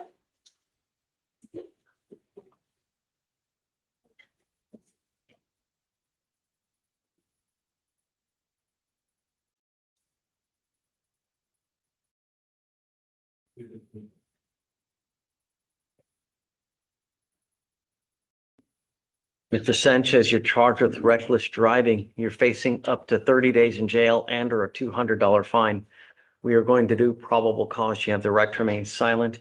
Anything you say can and will be used against you. You have the right to have an attorney present. If you cannot afford one, one will be appointed to you, sir. Okay. Yes, Judge. On 4/16/2026 in Harris County, Texas, officers observed two vehicles traveling at a high rate of speed on I-10 The vehicles are traveling at a speed exceeding the imposed 60-mile-per-hour speed limit, weaving in and out of traffic across all 4 lanes. The officers reached speeds exceeding 100 miles an hour to catch up to the vehicle. The officer observed the vehicle make an evasive lane change, causing an 18-wheeler and another vehicle to apply their brakes to avoid a collision. The traffic stop was conducted on the vehicle and the defendant was ID'd as the driver. Did they get the code defendant? Do you know?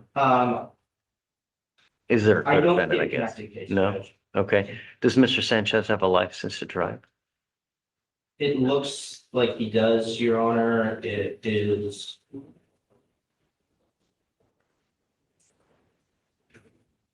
Is it eligible, I guess?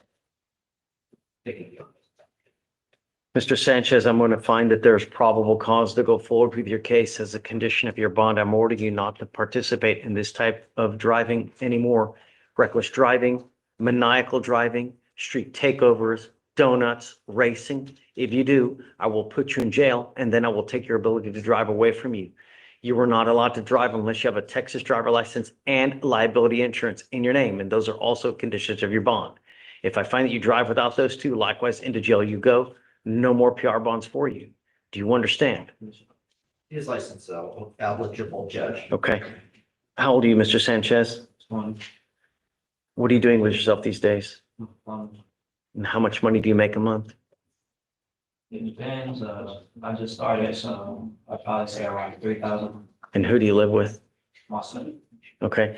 Did you want to apply for a court-appointed lawyer? Or do you want to try to go hire a lawyer?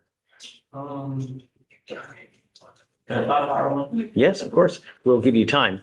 I'm telling you now, don't drive like this again. Otherwise, it's not going to go well for you. I'm going to protect my community at all costs. I don't care how old you are. Do you understand? We're going to have bond conditions created for you to sign. I'm going to have you sign a reset, then we'll have you take a seat in the jury box while we get the bond conditions. Once you sign them, at that point, you'll be free to go. Do you mind filing no reckless driving, donuts, street takeovers, and all that, John? Yes, please. All right, Judge, bottom of 12. Boyum.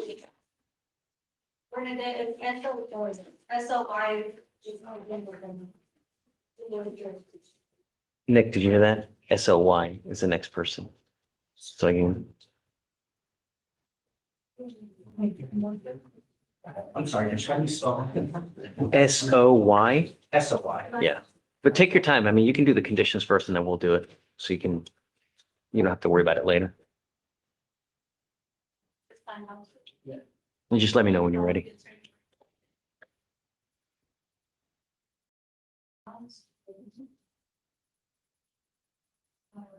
Judge, you'd just like me to follow a motion for bond conditions? Sure. Yeah, the bond conditions, reckless driving, street takeovers, donuts, driving without a license or insurance.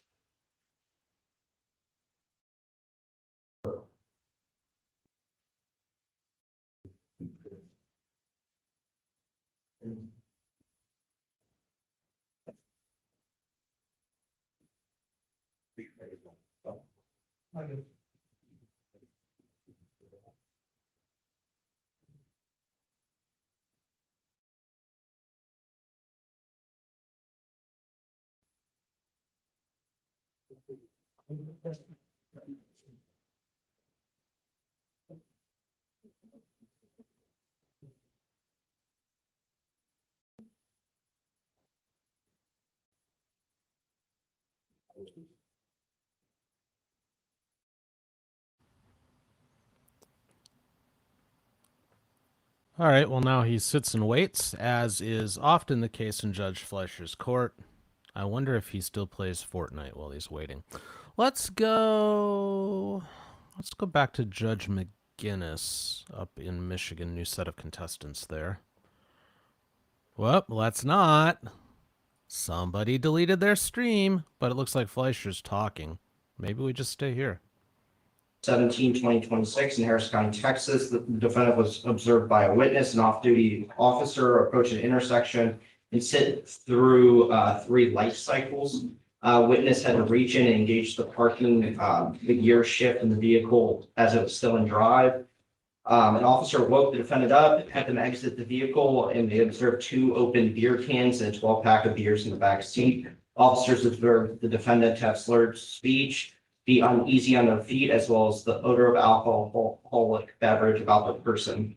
Officer observed defendant to be disoriented and was confused about where they were coming from. He stated that he had 2 beers. Standardized field sobriety tests were refused.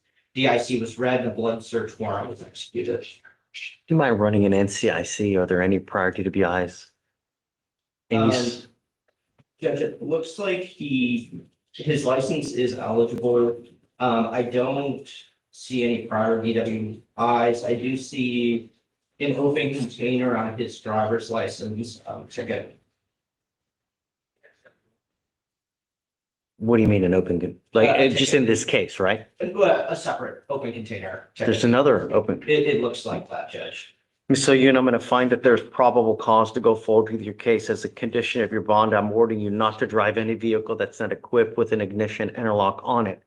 If you're caught driving a vehicle that doesn't have an interlock, I will revoke your bond, put you in jail. No more PR bonds for you. You're ordered not to consume alcohol or illegal drugs. You will be randomly tested. If I find that you're using illegal drugs, likewise, into jail you go. I will revoke the bond. Do you understand? Do you have the ability to hire a lawyer? Yes. We will give you time. I'm going to have you go to Victoria Center Reset. We're going to get all the bond. Hold on. I'm going to get all the bond conditions created for you to sign. Like I said, don't drive without a car that has an interlock. Do you understand? Okay, come on.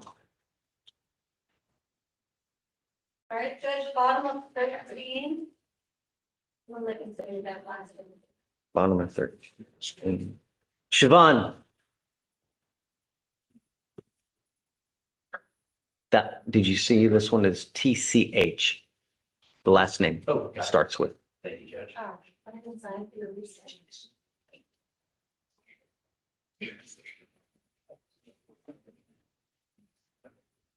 Let me see what I'm doing. Come on up. Good morning, ma'am. Ma'am, you're charged with interference with the duties of a public servant. You're facing up to 6 months in jail and or a $2,000 fine. We're going to do probable cause. You have the right to remain silent. Anything you say can or will be used against you. You have the right to have an attorney present. If you cannot afford one will be appointed to you, ma'am. Okay? Yes, Judge. On 4/17 of 2026 in Harris County, officers conducted a traffic stop on a vehicle for failing to signal a turn at an intersection. The defendant was identified as the driver of the vehicle. They observed the strong odor of alcohol and beverage, and the defendant had plastic red eyes and appeared disoriented and confused. They instructed her to exit the vehicle, but she refused. She was given clear and repeated instructions and was advised that she was being detained, and she continued to refuse. They attempted to remove her from the vehicle, but she resisted by tensing her arms, pulling away, and refusing to provide her hands. Defense actions required additional physical effort to gain control and delayed the detention process. Okay. Does she have a license to drive? Judge, I see some DWIs. The driver's license.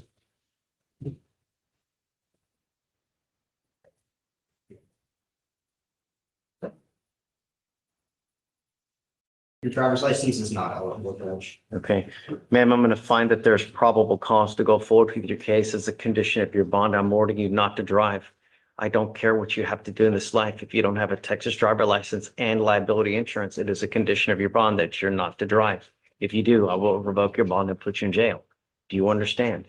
That's the only condition I'm placing on you. If you want to drive, go get a license, get insurance, and I'll happily take this restriction off. But if you do, it's really not going to go well for you. You will be signing a promise with me. This is an affidavit that you're going to swear to us that you're not going to drive. There's nothing in this life that you can justify doing it. Do you have the ability to hire a lawyer? At this time, I don't, so. Okay, I can have you apply if you'd like to. Deputy will give you an application. I need you to fill it out. I need to know everything about you. Don't just put zeros, otherwise I'm going to send it back to you.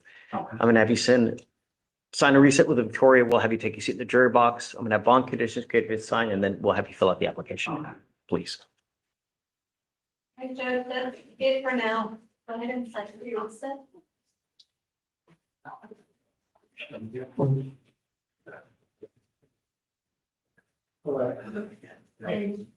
All right, friends, let's go back to Michigan now. Back to Judge Anzalone, new contestant there. Come on. File number 23-21534FH. In the matter of the people of the state of Michigan versus Joseph Gary Robeson. I have Rhonda Underwood appearing on behalf of Mr. Robeson, and I have Sarah Brenner appearing on behalf of the Attorney General's office. This is the date and time scheduled for a request and warrant for probation violation, which alleges that he has failed to report basically during the month of August or any time since to probation. And the last time we were here, we were provided some information, and I had asked Mr. Moore to verify that information. So Mr. Moore, could I have an update? Yes, Your Honor. I was able to contact the treasurer's office down in Overton and found out that that he actually owes back taxes back to 2020. They had a payment plan of $229 a month with him, which he's failed to make. What he had suggested was that he was selling the property for $20,000 to a supervisor named Don. I figured out who that Don was, or is, I should say. And he's actually a farmer down there. His name is Don Kunkel. He is also on the fire department. He did advise that Mr. Robinson had left a letter posted up that stated he was offered $10,000 for the property and that he heard that Don pays double. Don kind of said they got a laugh out of that, chuckled that he would never purchase a piece of property like that, that the property's burnt down, that actually Mr. Robinson burned it down with a wood burner in there, that he was responsible for it, not a tenant. So there is going to be no purchase or agreement with Don. Okay, based on the information you received. Okay. Correct. All right. So, Miss Underwood, would you like a moment to speak with your client? I've spoken to my client, and I have spoken to Mr. Moore and Ms. Brenner in this matter, Your Honor. And we have discussed the fact that given Mr. Robeson's situation and given the likelihood of not getting any payments in this, Mr. Moore, I believe with the guilty plea is going to recommend, the guidelines in this matter are 0 to 11 months, Your Honor. I believe Mr. Moore, and I've discussed them with he and Ms. Brenner, is going to recommend 9 months with credit for time served and termination in this matter, Your Honor. And I believe my client wishes to accept that. And Your Honor, just so you know, I am not part of that agreement. Okay, so we will, of course, give you an opportunity to speak at sentencing, Ms. Brenner. Okay, so that is what you believe that's the recommendation you believe that will be coming from Mr. Moore, correct, Ms. Underwood? Correct. It's not a Cobb's agreement because the court has made no determination on what the court wants to do. I would like the opportunity for there to be a Cobb's agreement on it, Your Honor. If Ms. Brenner is going to object, I would like her to do so. Tell you, Ms. Underwood, to be honest, he absconded for quite a period of time. Mr. Moore, I still have probation available on him, do I not? Oh, yes, you do, Your Honor. So I'm not going to terminate his probation. I can tell you that right now because he hasn't made any payments. So I can tell you I'm not going to agree to that. I'm probably not going to send him to prison, But, Your Honor, the likelihood is we are going to get paid. And we're spinning our wheels here. And I think Mr. Moore knows that. Well, I'm not going to cabs them to no further probation, Ms. Underwood. All right, well, then I need to speak to my client. You know, the reason they charge felonies is to get people to pay child support. I don't care if he's washing dishes, you can do something. So I'm gonna put you, sir, and Miss Underwood into a breakout room. Maybe just 6. All right, Miss Underwood, go ahead and join that breakout room.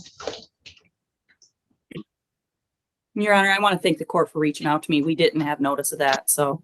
I realized our notice probably got mailed late where you hadn't received it yet. That's all. Yeah. So I apologize. I do have another matter. I'd let them know that I'll be jumping on late. That's actually at 10, but they're not really prompt, so it'll be Ms. okay. Brenner, at this point, he's either going to plead or not. We won't sentence today. So if you need to go, you can, and we'll email and mail out a notice of sentence to you. It would, Miss Adams, when would our sentencing date be if he pled today? Judge, for VOP, did you want it next week or? Yeah. That would be May 1st at 8:15. So we'll let you know one way or the other, Miss Brenner. Okay, so you don't need me to stick around then? I don't unless you want to. I'll hang out for a little bit because they're not going to be ready for me right away. So the judge there leaves the bench and then goes and has the conversations in the back. So they'll like zoom me to the back, and that'll give the attorney time to talk to her client there too. So, Miss Adams, I have Nodine versus Martin coming in at 10. Do you still have that file back there? Yes, it is. I have it. What's that, Judge? Hmm? Is that Jason something? Okay, Miss Adams. I just want to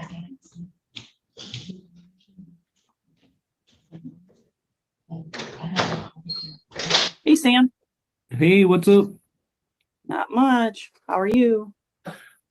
Rhonda's making you work on a Friday. That is so wrong. I know. All right, I'm gonna close the breakout room.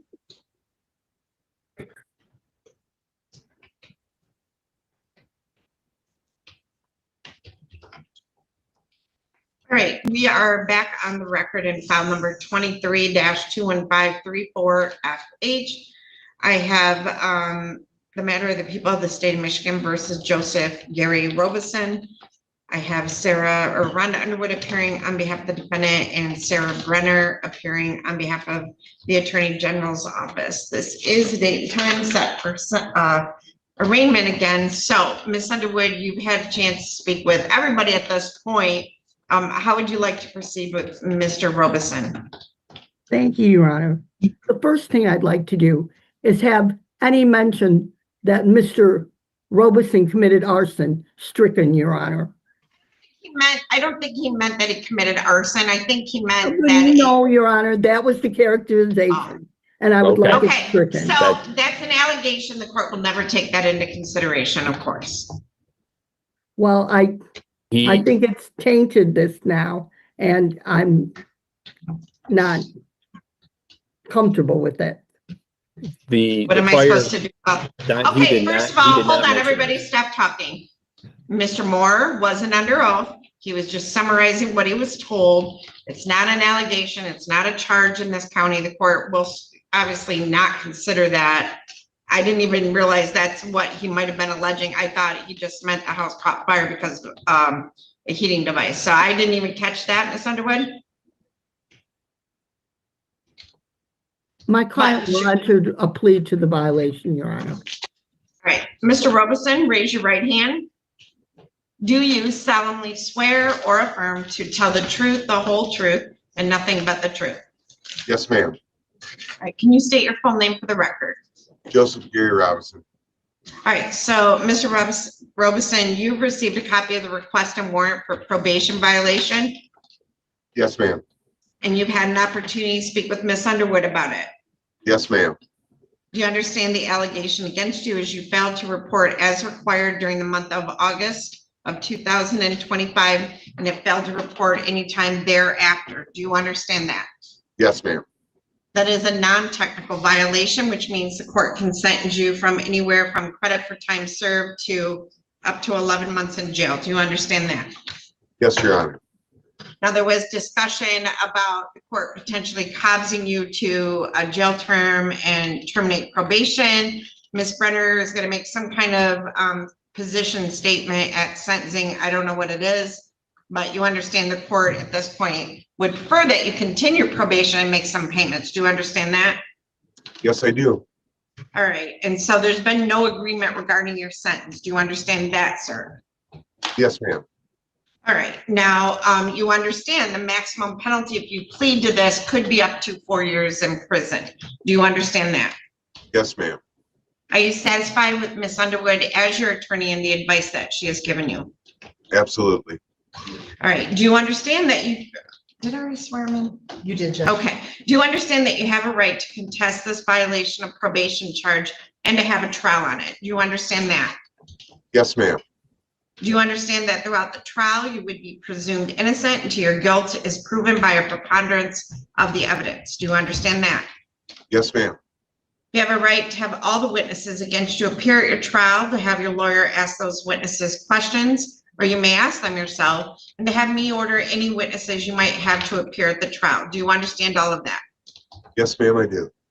You do not have to testify at your trial, and no one can say anything about you not testifying or hold it against you in any way. Do you understand all of that?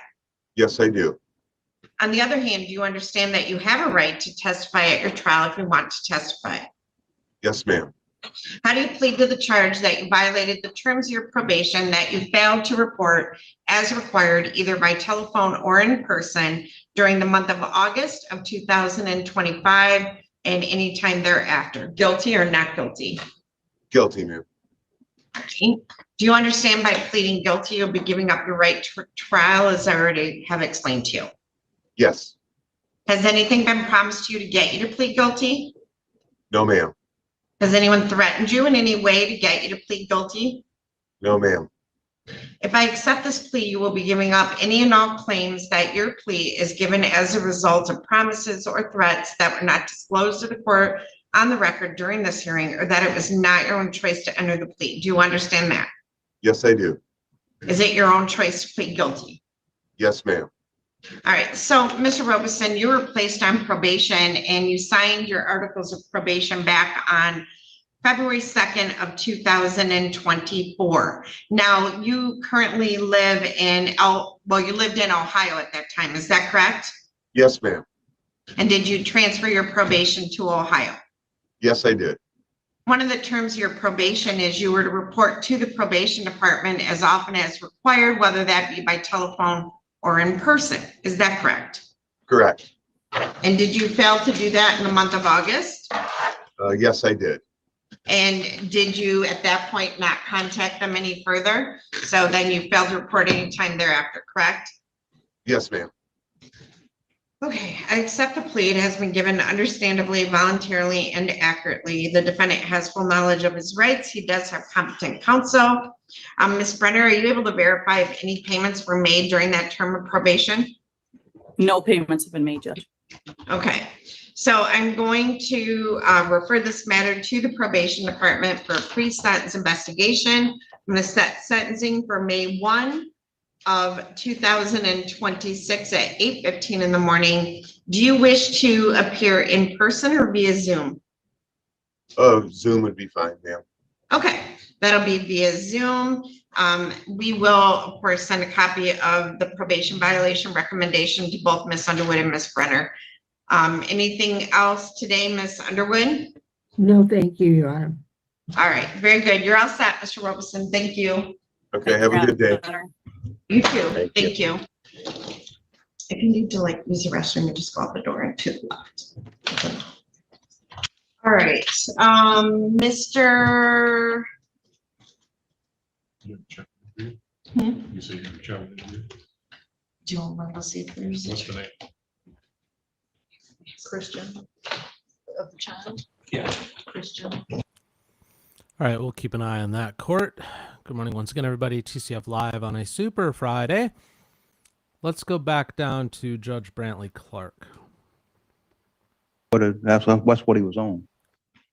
All right, so I'll reinstate his pretrial release. You're to have absolutely no contact with the alleged victim in the case until further order of court. You understand? And if you need to take a copy of the order to your commanding officers or sergeants, whatever. Okay? Thank You need another court date. Has he been arraigned yet? Has the information been filed in the case? No, it hasn't. Okay, we'll leave him on that 6:15 and we'll place it at 1:30. And Your Honor, I will say the Air Force has separately at this point imposed their own no contact order. So now there's one from here and the Air Force. So I don't think you have to worry about their part of it. Sure. Okay, thank you. Thank you.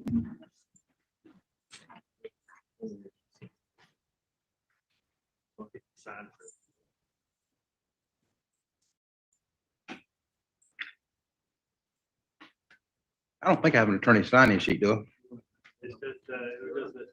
Oh, Miss Bennett. Oh, Mr. Peters is here too. Go ahead, Miss Bennett. That's correct. All right, Saturday, I played a good fun on Saturday. Mr. Peters, you ready? Come on. Have Mr. White on Mary McDoom, 232796. What's the last name? McDoom, McDoom. Okay. This is an order to show cause directed at the main witness in the case, Amanda Carol Plank. Been served through the state attorney's office, as was the notice of deposition. Set for this morning at 9 o'clock. Miss Plank, Amanda Carol Plank.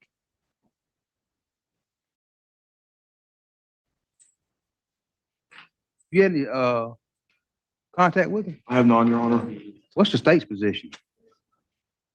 Here.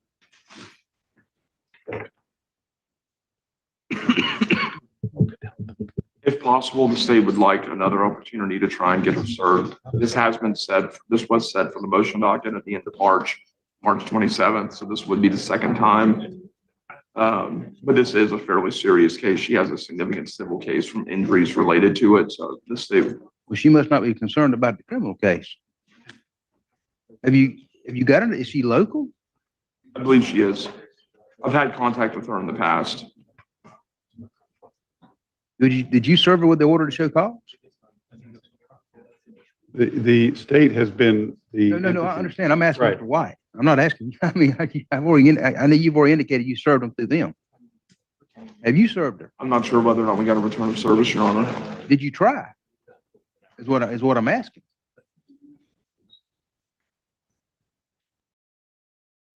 He's going to be convicted until he's actually said.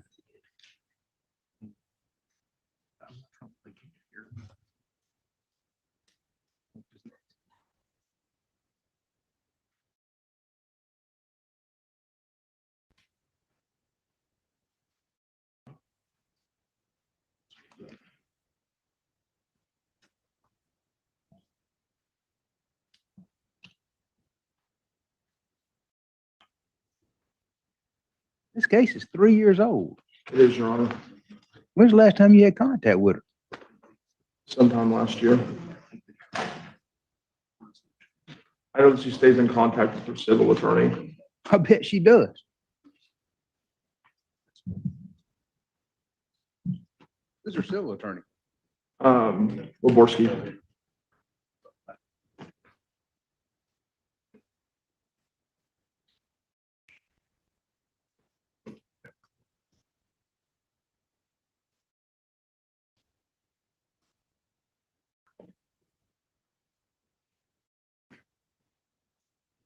Mr. Peters, what are you asking for? That the case be dismissed. Exactly, that's what I would do.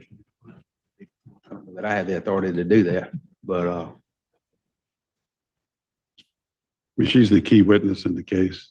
She is the essential witness, Your Honor. If the only options are her being taken into custody for contempt versus a dismissal, the state would prefer a dismissal. But otherwise, the state would prefer a continuance. I mean, this motion to show cause was done February 9th. Yes, Your Honor. You haven't had contact, are you able to contact? I mean, if you've tried to contact, but if you hadn't tried to contact, that changes what I'm gonna do. I've not personally tried to get in touch with her about this. Well, have you had an investigator try to get in touch with her?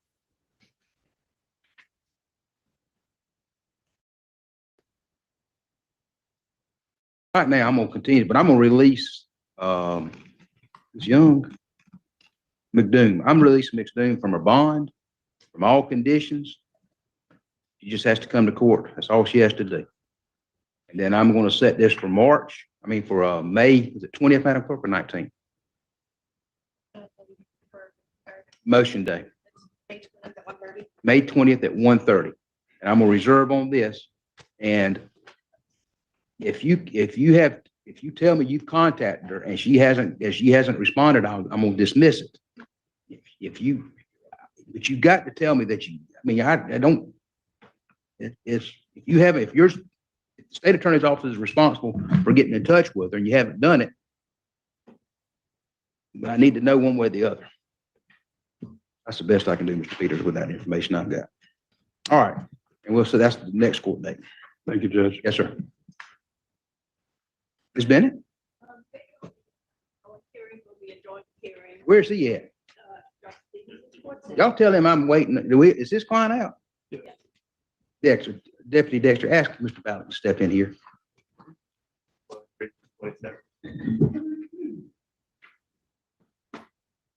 Summer, you have something that we can do while we're waiting on Mr. Ballard?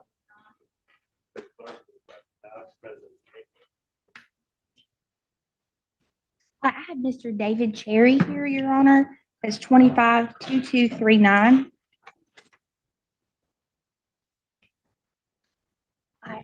Your Honor, he has a competency evaluation that's been pending. My understanding is that he still hasn't been contacted, so we're still just All waiting. right, and Ms. Nelson's gonna help. I got bombarded with all of this, and Ms. Nelson's gonna help me. Ms. Nelson, what about Mr. Cherry's case? Yes, sir. Signed to Dr. DeRico. And Yes, that's the one I'm following up on. he's gonna follow up on that. And I'm on my office is gonna take responsibility for that. And we're gonna set this for June 16th at 9 o'clock for a competency hearing, and Ms. Nelson's going to contact Mr. Dr. DeRico. Okay? Perfect. Thank you, Your Honor. Ms. Bennett, Mr. Ballock's present. Go ahead and call those motions. I guess that's the motion for joinder. My client is right here coming up. It's Dexter Owens.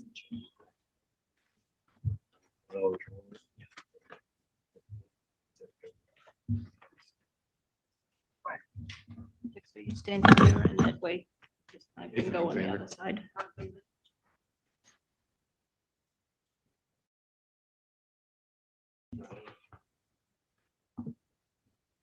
I have two issues before the court today. Well, one, your honor may not hear, one is really short, and then the motion for joinder. Okay.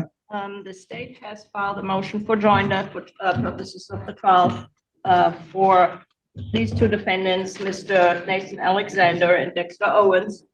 The case, just to give you like a sentence rundown, is it's alleged that these two defendants went in a car to the victim's residence and where the victim got shot. The question is, which one was the shooter?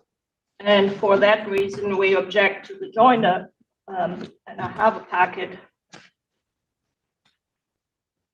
of case law supportive of this.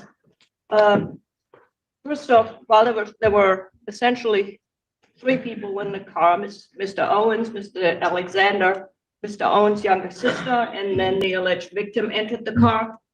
As he's exiting, well, we really don't know, there's multiple different statements. but at some point, the victim got shot in the back. The problem with this case is the jury cannot find innocence of one of the clients. It's very clear the person was shot, and there is no issue that it was anybody else other than either Mr. Owens or Mr. Alexander. So if it goes before the jury and the jury would find one of the defendants not guilty, they necessarily have to find the other one guilty and vice versa.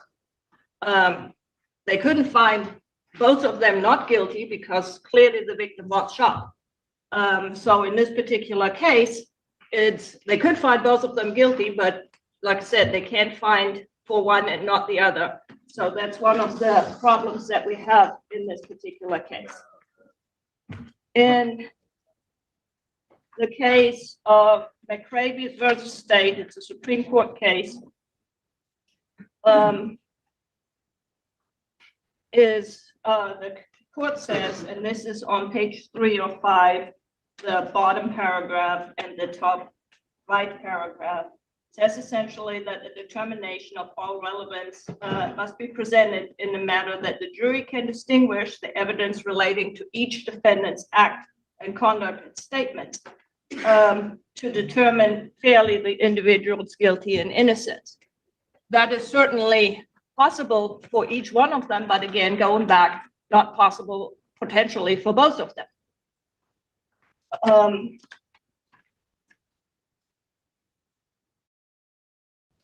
Furthermore, there is a statement that was made at some point by Mr. Alexander admitting to the shooting, that he was a shooter, and later on he recanted it and pointed at Mr. Owens as being the shooter.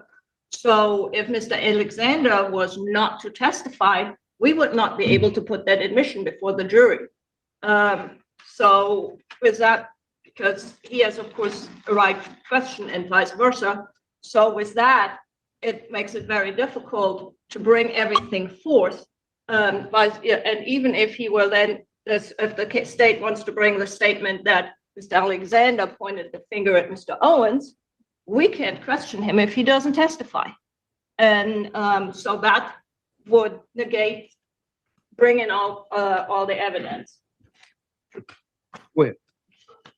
As far as the Bruton issue goes, Judge, I've told Mr. Defendant I don't plan on introducing any statements by Mr. Alexander against Mr. Owens because that would be a Bruton issue. I mean, that's clear. I can't do that. But in a trial, in Ms. Bennett's hypothetical, if Mr. Owens were tried by himself, she couldn't introduce Mr. Alexander's statements anyways, which is what she just argued that she wouldn't be able to do in a joint trial. That would be impermissible hearsay. She couldn't introduce that statement. So I mean, that argument alone is fails. Ms. Bennett? Well, even taking it out of hearsay, it would, Mr. Alexander's statement could potentially come in by questioning, has somebody else admitted to the shooting, not Mr. Owens? Which would be hearsay. Why wouldn't that be hearsay? Because it wouldn't go to the case of the matter of Mr. Owens being the shooter. It's basically outside of the hearsay. It's not going to the matter to the factual matter of him shooting. That doesn't matter. It's the truth of the matter asserted. Yes. Not that it's not that the truth of the matter asserted that someone did something. It's just whatever statement is a statement for the truth of the matter asserted. It's an out of court statement. And there's what exception is it would be, what exception are you applying to that? It's the truth of the matter asserted would be Mr. Owens is the shooter, and that would be bringing in the reasonable doubt that other people have already. I understand that. I got no doubt that it's relevant. But why wouldn't it be hearsay? If you're going to try to introduce a statement that was made out of court for the truth of the matter asserted that somebody else shot the alleged victim, but you don't have no one has an opportunity to cross-examine that witness. And that's why is not hearsay? And that's exactly my point. No, I don't know that it is or okay, not. If it is, you got me so confused. Let me back up. So let's say they're separated. Nothing prevents us from subpoenaing Mr. Alexander and questioning him. He may or may not involve the fifth, but we can subpoena him, we can question him, and he may or may not answer the questions. if they're joint, we can't subpoena him to testify. Why not? I can't compel him to testify, but she can subpoena him as a witness the same way she would in a separate trial. He could still invoke and not testify, but I can't compel him to. But her ability to subpoena witnesses is the same, whether it's a joint trial or separate trial. What would be the difference?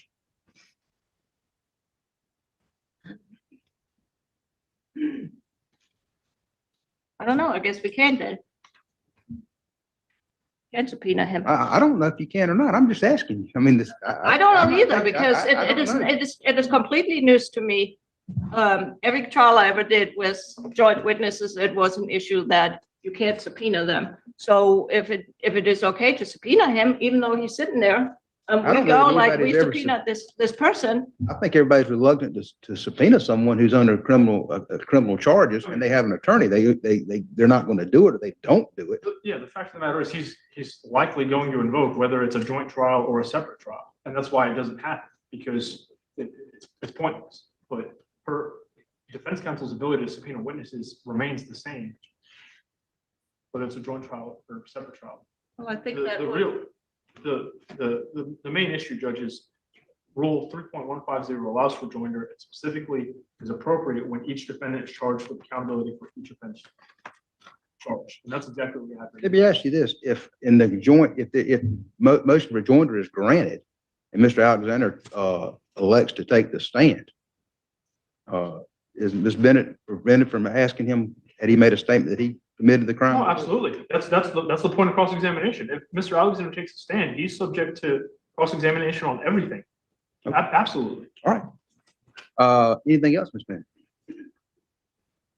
Actually, Mr. Sutton, it's your motion, so I'll give you an opportunity to proceed. Anything you want to say?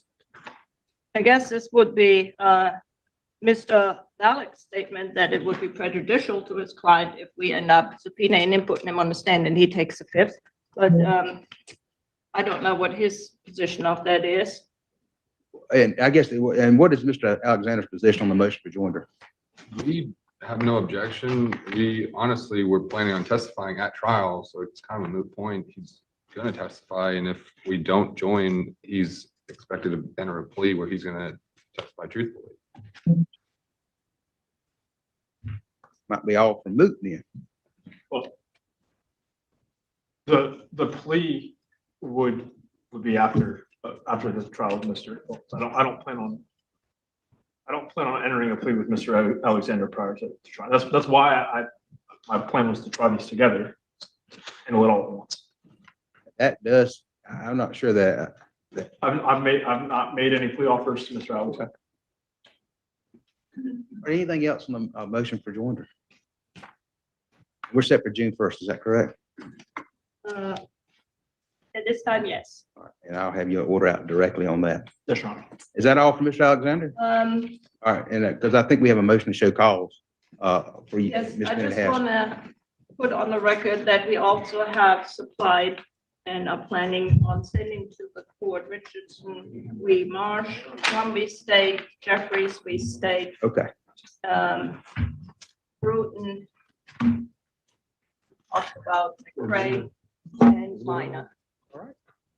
And we'll just file that with the and then, yes, we did have the motion for order to show cause. And that pretty much speaks for itself. The state does not have any opinion on it. I've been advised. We had multiple depositions set in these cases together with a co-defendant. Lieutenant Francis has been properly served on all of them. He hasn't showed up for any of them. The last one in March of this year, he was a sole deponent. Nobody else was there. We talked to Lieutenant Heath because she said, why do you send a notice and a subpoena? I said, I want to be sure that he really knows. And she says, noted. So I believe both of that was served. And we've gotten the emails back from Lieutenant Heath saying, yes, he has properly been served. So at this point, he just keeps on not showing up. What's the state's position? I take Ms. Bennett at her word that he was properly served. Beyond that, I've got. You hadn't any contact with him? I've not spoken to him. No, he hasn't called us either. Most of the officers, if they have only minor involvement, they pick up the phone callers and say, hey, do you actually need me? Quit staring down. And it wasn't me, was it? Oh. And so What's Francis' involvement with it? I don't know.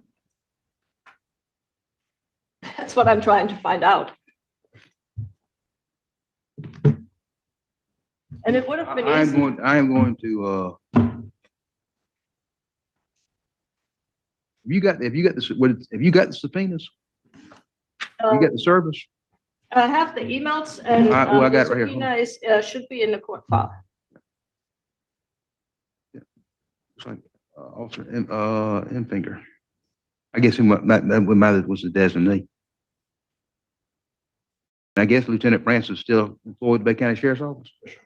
I'm gonna grant the order to show cause. I am going to give him until May 10th. Contact Mr. Sullivan. Mr. Sullivan to set something up where Ms. Bennett can do a deposition either over the phone or in person. The, for what's worth, Judge, Lieutenant Francis's name appears once in the report, and it looks like he observed that one of the other officers called a cell phone, and he observed it. Well, I mean, I know. But you asked Ms. Bennett what his involvement was. yeah. I mean, that if he would come and say that or come call you, say, I don't know nothing, that would be that, and he may can do that, but I'm giving him until May. I guess I need to do it till May 11th. To do that. And if he doesn't do that, let me do this. I'm gonna continue this until May, until the pre-trial, to the trial management. We'll set up for trial management. We'll tell Alexander and for trial management on was that the 20th? And if he doesn't, no, what is it, 19th? 19th at 1:30? At 9. And if he doesn't contact you by May 11th, I'm gonna, whatever I do, I'm gonna do it on that day. Okay? Yes, sir. And if it's simple that that's all he did, let Ms. Bennett know and let you know. And let's be done with it. Yes, sir. Do I send you an order? Yes, you can. Okay, that's all I have this morning. Have a good morning. Thank you, you too. Ms. Humber?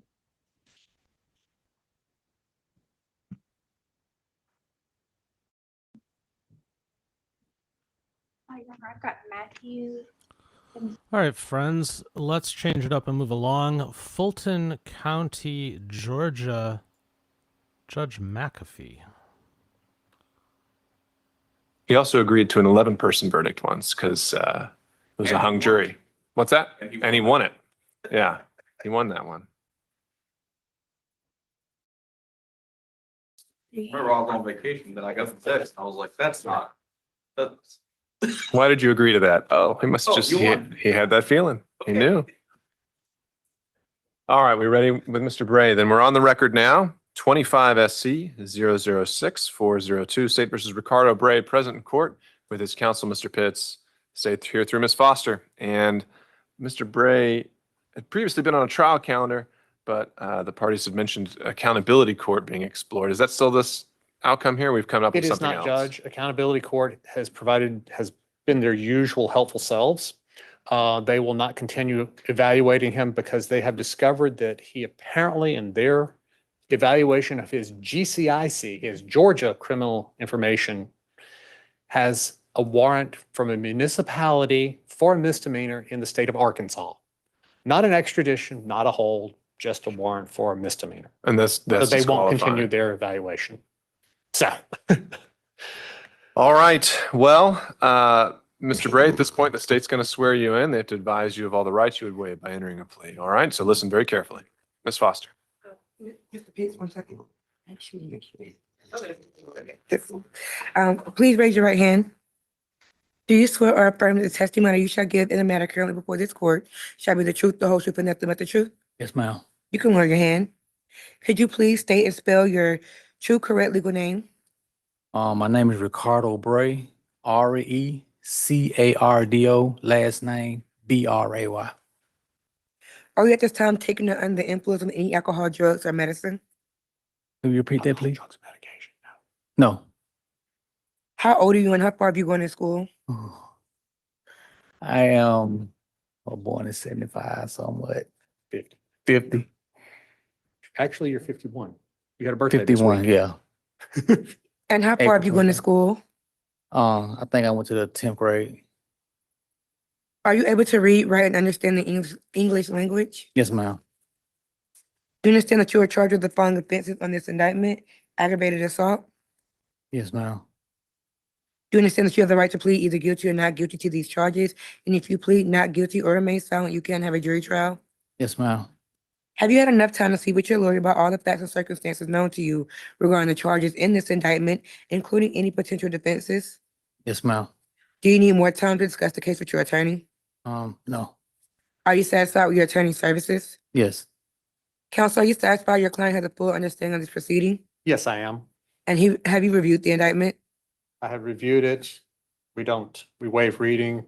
I don't believe there are any defects. Mr. Bray, have you been arrested on these charges? Have I who? Were you arrested on these charges? Yes, ma'am. You under the state is unaware of any outstanding warrants related to these charges. Mr. Bray, do you understand that you're entering a guilty plea to the following offenses? Aggravated assault, which carries a minimum of 1 year and a maximum of 20 years. Yes, ma'am. Has your attorney advised you of the minimum and maximum sentence for each charge you are pleading to? Yes, ma'am.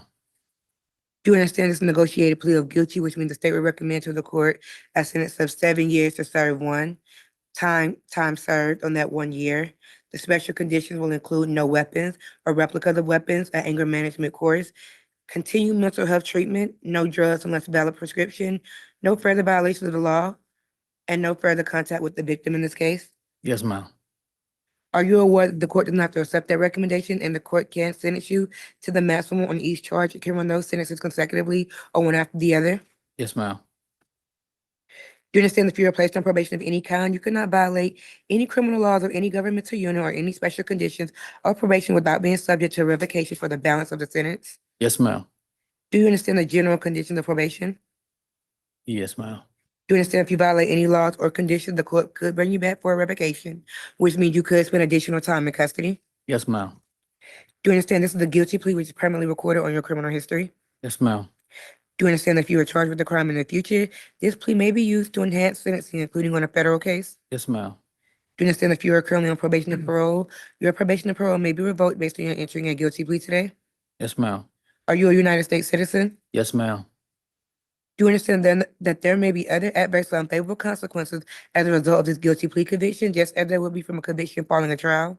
Yes, ma'am.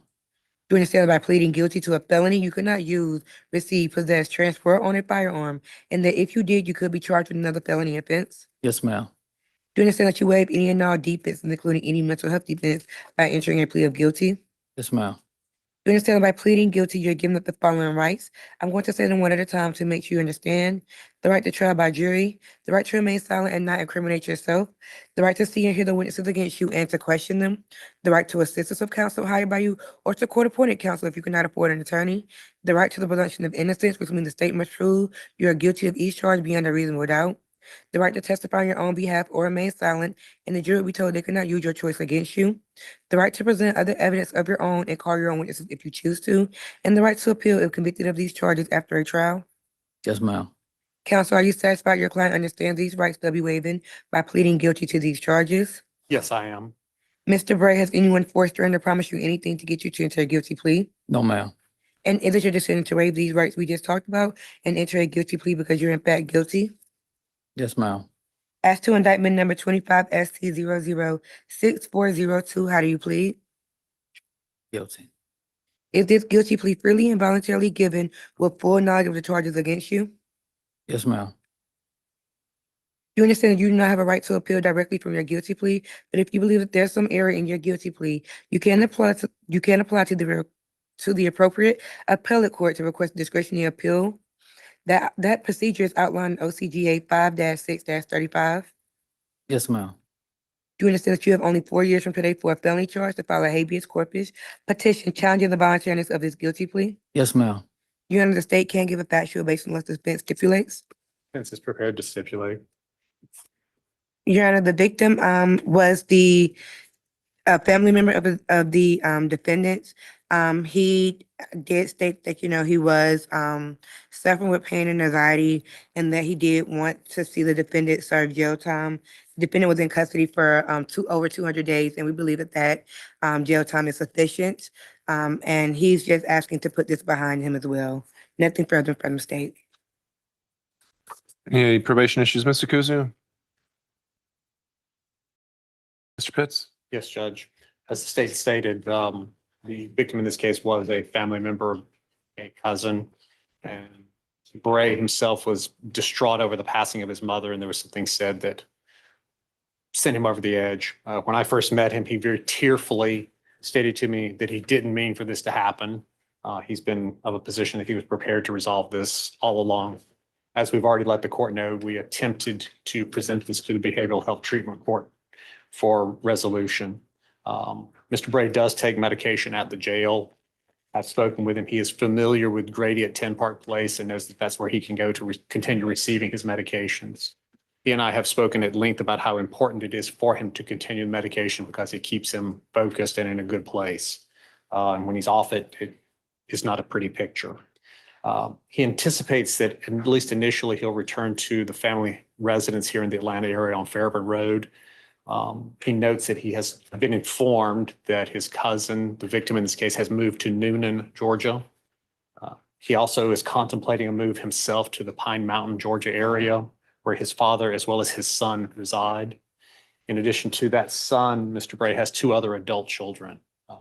He lets me know that he is an over-the-road truck driver. He's looking forward to getting back to work doing that. So he would like the court to understand and permit him to undertake that employment. He does hold a CDL, he tells me.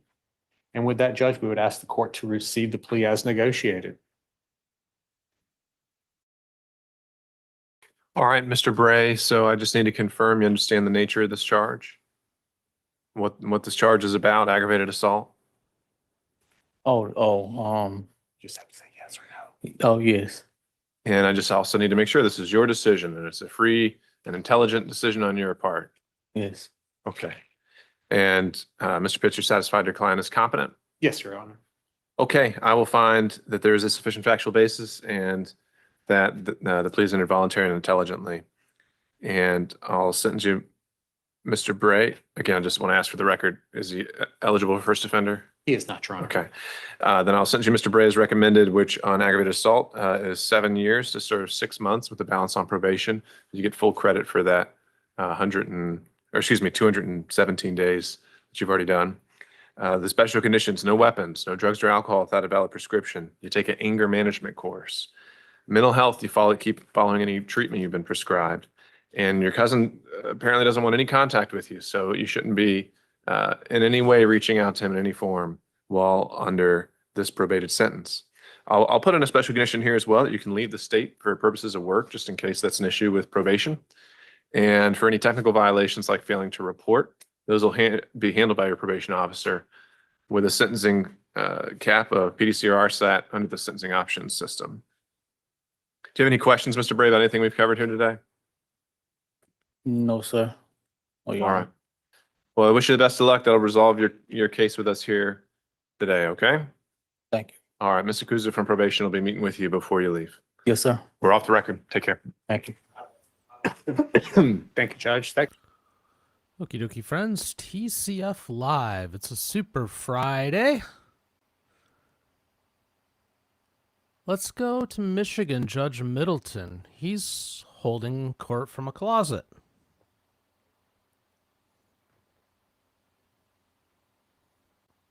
Good morning once again, everyone. Somebody asked us to rearrange the flags, so we did. They said they were in the wrong order, and I guess we'll take your word for it.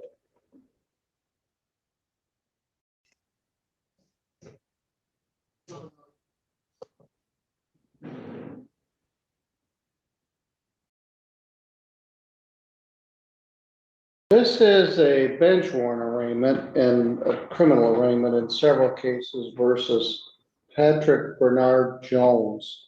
Is that you, sir? Yes, sir. Mr. Jones, you got picked up on a bench warrant last night on file 251956. That's a retail fraud in the third degree that allegedly occurred on September 8th of 2025. You posted bond back in December of 2025. We had an attorney pre-trial, and you called and said you couldn't get there. That was January 2nd. We reset it to February 6th, and you didn't show up on February 6th. You called and said you couldn't get a ride. So they tried again through the month of February. You never showed up. So we issued a bench warrant in February for your failed to appear on that retail fraud charge. Your attorney is Paul Gibson. In addition, you have several new charges or other charges. We have 2 trespassing charges. All right, file 252307. You're also charged with retail fraud. In that case, retail fraud in the second degree, which allegedly occurred in April of 25. Same sequence of events. You got arrested, you didn't show up, you failed to appear, and you continued to fail to appear. Then you have 2 new charges. Stop talking. Which are trespass. Just a minute, only one of us can talk at a time. It's alleged on December 31st of 2025, you trespassed in the city of Sturgis and filed 252719, and trespass in the city of Sturgis on December 11th of 2025. They sent you a notice of arraignment for January 28th. You didn't show up. They did a shoot cause. You didn't show up for that. I did. And so then they issued these warrants. Then there's another one. 21258. Oh, that's an unpaid trespass. And there may be another.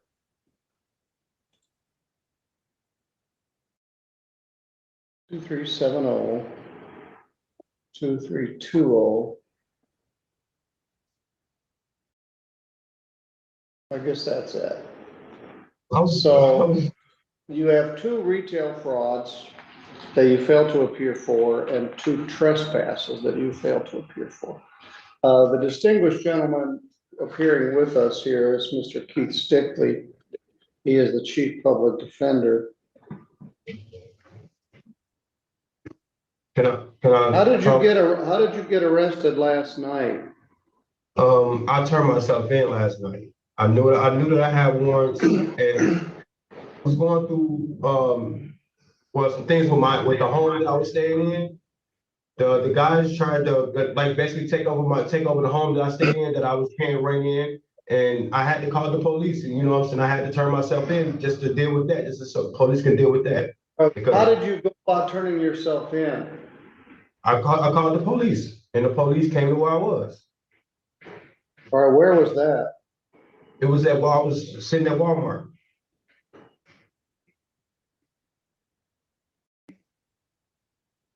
You called the police at Walmart and said, "Come get me"? No, I told them about the situation with the with what was going on with my home and the guys trying to take over my home. They tried to jump on me, and I wound up getting away. And hang on a second, sir. Hang on, sir. I'm gonna stop you right there because I kind of know where this is going, and I'm not sure we're gonna help ourselves in a situation. Yeah, I don't. Okay. I think he called the cops, and then they served these warrants. Yes. Because I have one. Are you still at the Jean Street address? No, sir. What's your address? 917 East West Street.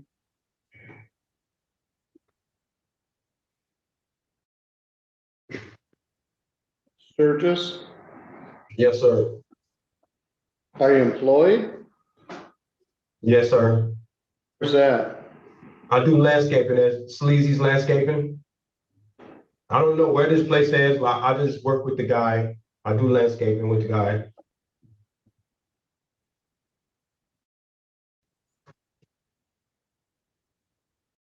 And I also just got a car too. That's the reason why I missed court.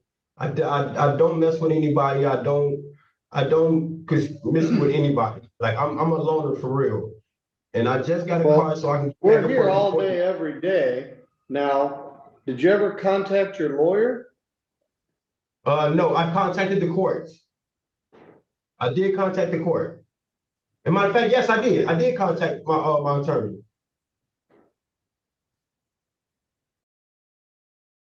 All right, well, let's reset all these for May 1st at 9 a.m. That's the next available date.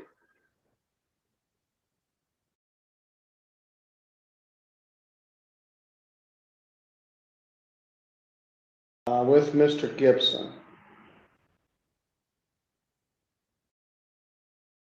He was here earlier, but he left to go to Three Rivers. And another thing, I didn't know nothing about the new cases. I didn't get anything in the mail about these new cases, these trespassing cases. I didn't know anything about these cases. Okay, fair enough. Well, yeah, I think you got a ticket.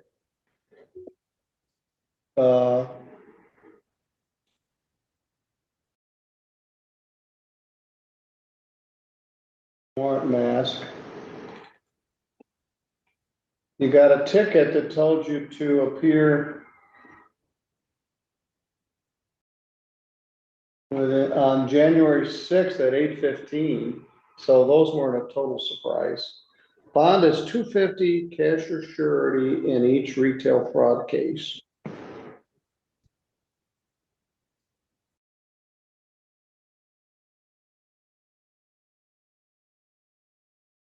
Bond is $50, cash or surety in the trespass cases.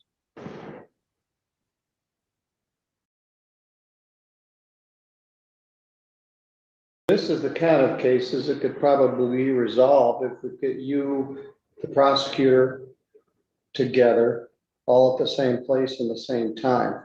Do you have any warrants from anywhere else? No. Very good.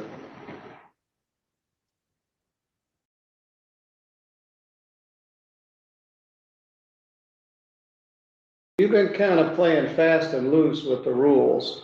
You failed to appear on multiple cases. You failed to appear on 2 separate trespass cases on different dates. You failed to appear multiple times on the retail frauds. You didn't show up on the 2nd. We reset it to February 6th. You never called your lawyer.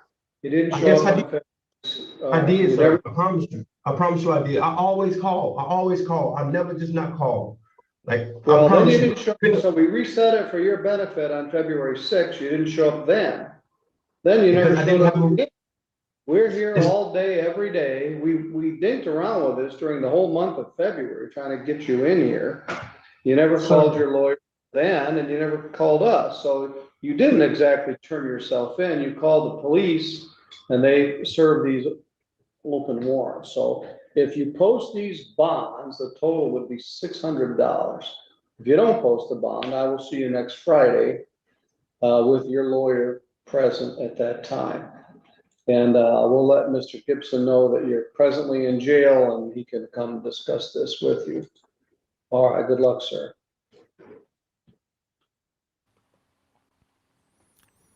Well, they always say just stay in contact with the court, but I don't think he understood exactly what they meant by that. As Michael put it, I always call, I just don't show up, Judge. Yeah, like that. Let's go to Judge Anzalone again. 22475FH. Mr. Harrington, can you start your video and your audio, please? Okay, excellent. Thank you. So, again, people of the state of Michigan versus Trevor John Harrington. File number 25-22475FH. I have Salvatore Malaro appearing on behalf of the defendant, and I have Phoebe McClure appearing on behalf of the people. This is date time set for a plea in this matter. I have received an advice rights form signed by Mr. Harrington. I have received an amended information adding account 2, telecommunication services, malicious use, domestic relationship, which is a 180-day misdemeanor and or a $1,000 fine. And then I have received a plea agreement. It is not signed by Mr. Malaro or the defendant. Mr. Malaro, do you have a copy signed by you and your client? I thought that was sent over, Judge. It was sent over this morning about 9:45 to Miss Yeah. Adams and Miss Spade. I have one. Okay. Do you have a signed one by everybody? I just have one signed by email, me. Judge, I can, yep. Yes, Judge, I just gave you the link from before. Oh, okay. So mine's the old one. So we do have one signed by all the parties. The plea agreement form states that the defendant will plead guilty to the misdemeanor malicious use of a telephone. Again, that carries up to 180 days in jail. There is a 6-month delayed sentence and 30 days in the Lenawee County Jail deferred. So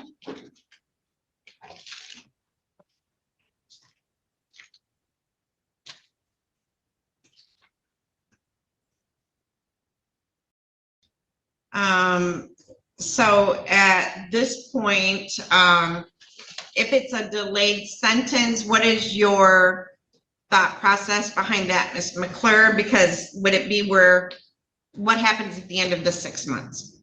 At the end of the 6 months, if there have been no violations and he successfully completed his supervision, then the case would be dismissed. But he does, under the delayed sentence statute, he does have to enter a judgment of guilt, and we would just motion to set aside, or excuse me, to withdraw the plea and dismiss the case at the end of the 6 months. Okay, that's what I wanted to make sure. All right, so is that your understanding that the conviction will remain? And if he successfully completes that in 6 months, Mr. Malaro, there would be a motion to withdraw the plea and then the prosecutor would dismiss. I think the conviction doesn't enter, isn't that correct? No, under a delayed sentence, conviction on the underlying charge remains and it does get entered. But then it gets dismissed. Okay, all right, Then it that's gets fine. dismissed. That's fine. Okay. You understand that, Mr. Harrington? Not to the fullest.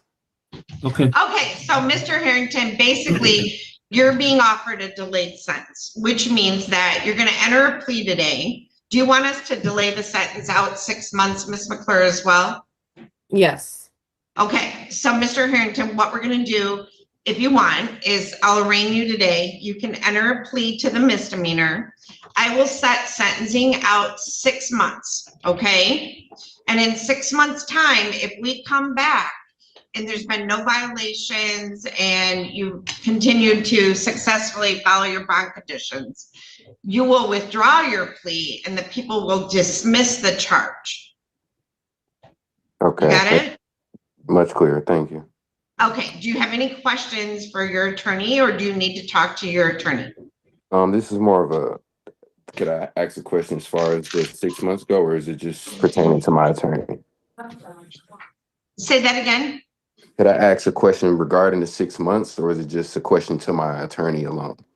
Well, no, you're not, like, sentencing would be set out, hold on. Sentencing set out 6 months, so we'll come back in 6 months and if everything's good, the case gets dismissed. Okay, so it's not a, because I am a little bit out of the county. I just wanted to make sure it wasn't any commuting back and forth. No. You've been on bond conditions with Darren Coast, have you not? Yes, I was just making sure it wasn't nothing else. Yeah, you'll keep doing that whole thing with Darren Coast. Okay. And just so Mr. Malaro and Mr. Harrington are aware, what we're concerned with is, Judge, you're also monitoring them for their parenting time, and things have been going well between parenting time and custody and exchange. There is still a PPO that's valid between the two of them. And as far as no contact, they're only supposed to talk through the parenting time app as it relates to custody and exchange. there've been a little bit of allegations that the conversations maybe have been outside of that realm. So I just want to reaffirm that to Mr. Harrington to know that that's all he should be discussing with Ms. Deschler. And assuming that that goes well, then this delayed sentence will go through. So, Mr. Harrington, it's really hard, you know, when you have a child together and you're not able to directly communicate. I get that that's hard. No, listen, I don't want to hear about it. I'm just going to give you a little advice, okay? So just make sure it's simply what time is pickup, when can, you know what I mean? But never let it get any more personal than a conversation with someone who works at a bank, right? And so I'm not saying you have, Mr. Harrington. So don't get defensive. I'm just saying, keep it real cut and dry. Don't do anything that could screw up the 6 months. Not that you have, Mr. Harrington. I'm not saying you have. And Bailey hasn't said that you have either. We just want to make sure it continues I've literally going well. asked for shoes and pickup dates. No, So Mr. Harrington, hold on. She's not saying you did. You're doing everything you're supposed to be doing. You're doing a good job. We just want to make sure you understand, make sure you keep that up for the 6 months, okay? You're doing a good job. No one's made any allegations you've done anything inappropriate. Correct. We just want to make sure it stays that way. So we want the That's 6 all. months community supervision. We just wanted to remind you that it has to continue for 6 months. Go ahead, Mr. Harrington. I let Mr. Moreno know, but he wasn't representing me during my case. I actually sent it to you guys, the court, regarding the restraining order not too long ago. She put herself around me, and I know there's allegations made. I follow my end, but she literally placed herself in my presence in the back of her cousin's car. Her mother. Okay. Her and me. So, Mr. Harrington, anything like that happens, you need to call the police. Oh, I can't. Oh, okay. I was at the police station, Celine, so I didn't know what I'm supposed to do. I follow everything strictly. If I just ask her, hey, can I pick up my daughter? That's technically grounds for me contempt in court, but she's allowed to put herself in my presence and So, has a Mr. Harrington, hold on, Mr. Harrington.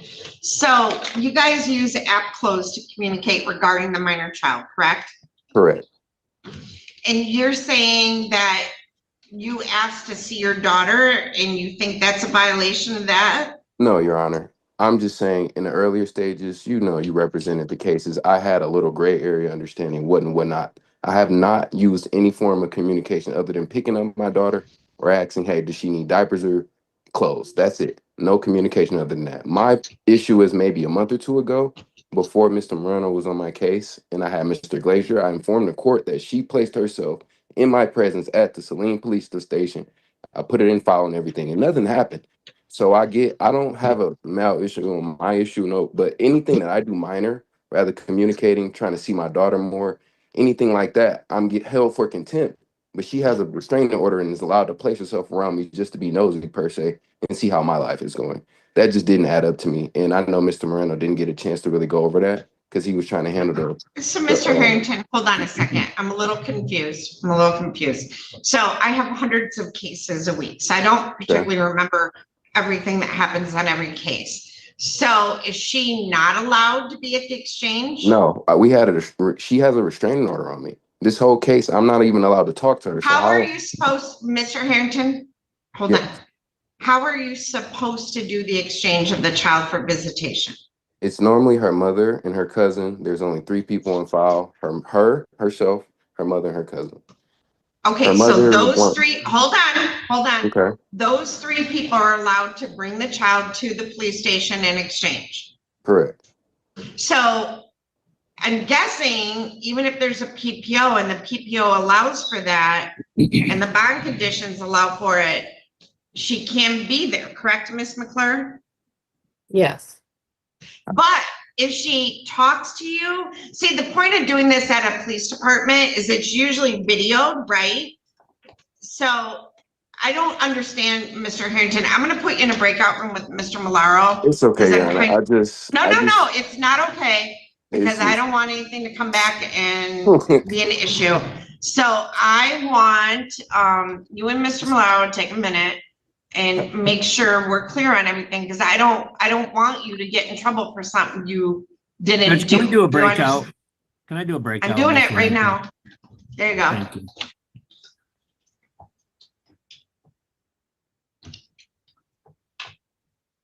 In the interim, Mr. Noe and Miss Iddings.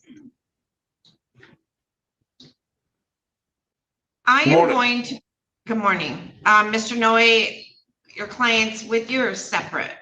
He is separate. He is not, he's at work. All right, so Miss Iddings and Mr. Noe, I'm gonna put you in a breakout room with my assistant. And then while Mr. Malaro is talking, where's Adrian Iddings? I'm here. I know you're there, but you're not on my, oh, there you are. You're not on my list of people. So I'm gonna put Miss Adams in there. Okay. And then I'm going to go back to her office and I'll be right there. Join that breakout room.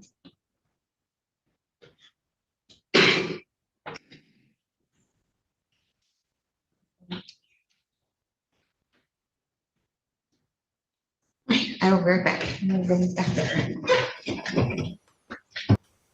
Okay, we'll come back for the conclusion of that a little later. In the meantime, let's go back down to Judge Clark in Florida.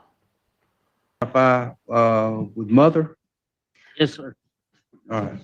What state's position? I've spoken to the victims and they are fine with him having supervised contact with her as so long as a third party is present. All right.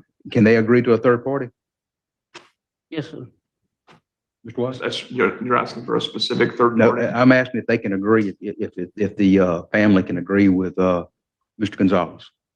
I think they can. Okay, I'm going to grant the motion for peaceful contact only, and that'll be supervised peaceful contact. You want to get me an order to that effect? Yes, Your Honor. Thank you. I think what the court's asking is that there just has to be some third party that's not them and it's not you. So if it's some other person that y'all can agree on that's not involved in the case, that's okay. Cousin, sibling, Okay. aunt, uncle, friend. Okay. Thank you, Your Honor. Yes, sir. Good luck. If you want to talk to me, I'll just. Okay.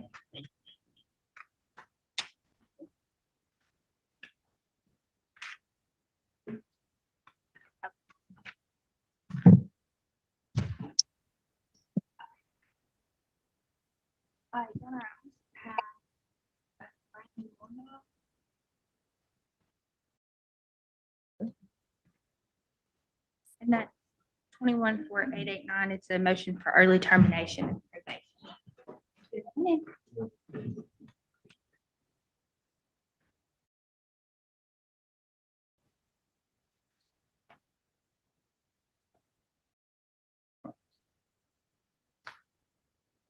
What's the state's position? This was a sex offense that was played down to a reduced charge of felony battery. Given that fact, which they would ask me serve the full term. Okay. All Your right. Honor, You if can, you you, have to quickly. no, you can call. I assume it was, I'm gonna allow you to call your first witness. Or you can make an argument, whatever you like to do. Sure. Well, and Your Honor, one of the things in his plea was that he had to undergo a sex offender evaluation and complete any recommended counseling. He's done that.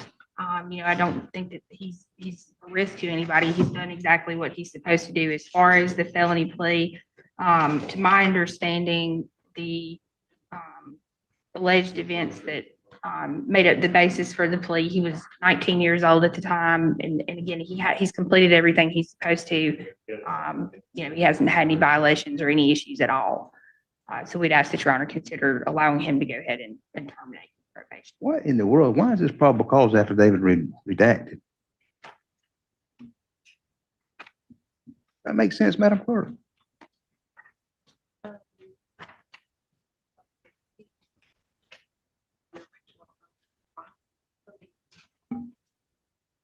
Is this? I don't understand that. He was redacted when I looked at it as well, Your Honor. Who redacted it?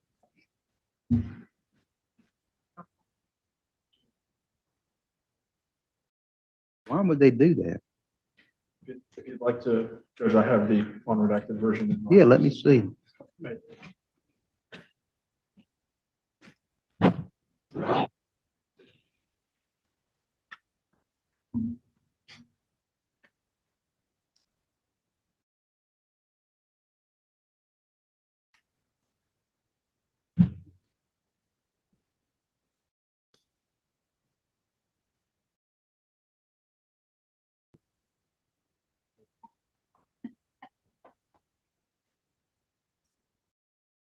Well, I'm gonna deny the motion at this time based on, I know it's over halfway, but it's just is over halfway. And that'll be without prejudice.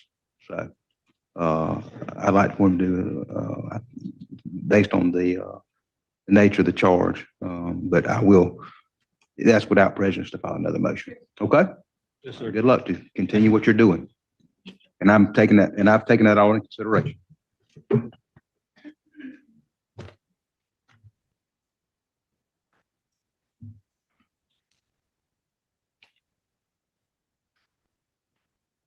I also have Ian Ford McClung this morning, Your Honor, but I don't. Oh, is he? Okay. Well, He's in the back, yeah, and we got, he's a task for competency here. Have you got the report? yes, Your Honor. Okay, all right. All right, very good. All right. All right, let's go back to Judge Anzalone. She's returning to the bench. We can finish that up. Mr. Harrington, Mr. Malaro, and Ms. McClure. This is in file number 25-247FH. So, Mr. Harrington, you had a lot of questions, and that's good. You should always ask questions. So I gave you a breakout room with Mr. Malaro. Has Mr. Malaro gone through all your concerns with you? Yes, Your Honor. Do you have any other questions? No, Your Honor. Are you satisfied with Mr. Malaro as your attorney and the advice that he's given you? Yes, Your Honor. All right. So, is it your intention? I don't even know. Did I swear to remember we were here before? You did, Judge. Okay, you're still under oath. So do you understand the maximum penalty for this offense could be up to 180 days, but it's deferred. So I will set sentencing out like 6 months from now. You did not. I'm sorry, I did not swear you in. Raise your right hand, Mr. Harrington. Do you solemnly swear or affirm to tell the truth, the whole truth, and nothing but the truth? Yeah. Thank you. All right, so you understand the maximum penalty is up to 180 days in jail. There's a recommendation of 30 days jail deferred. I'm going to set sentencing out 6 months, right? And so if everything goes great for 6 months, Mr. Malaro at that day is going to ask to withdraw your plea, and then Ms. McClure will dismiss the charge. Do you understand that? Yes. If everything doesn't go well in the next 6 months, which I have no reason to believe it wouldn't go well, then you would be sentenced and you would serve, you could serve up to 180 days in jail. Do you understand that? Yes. Okay.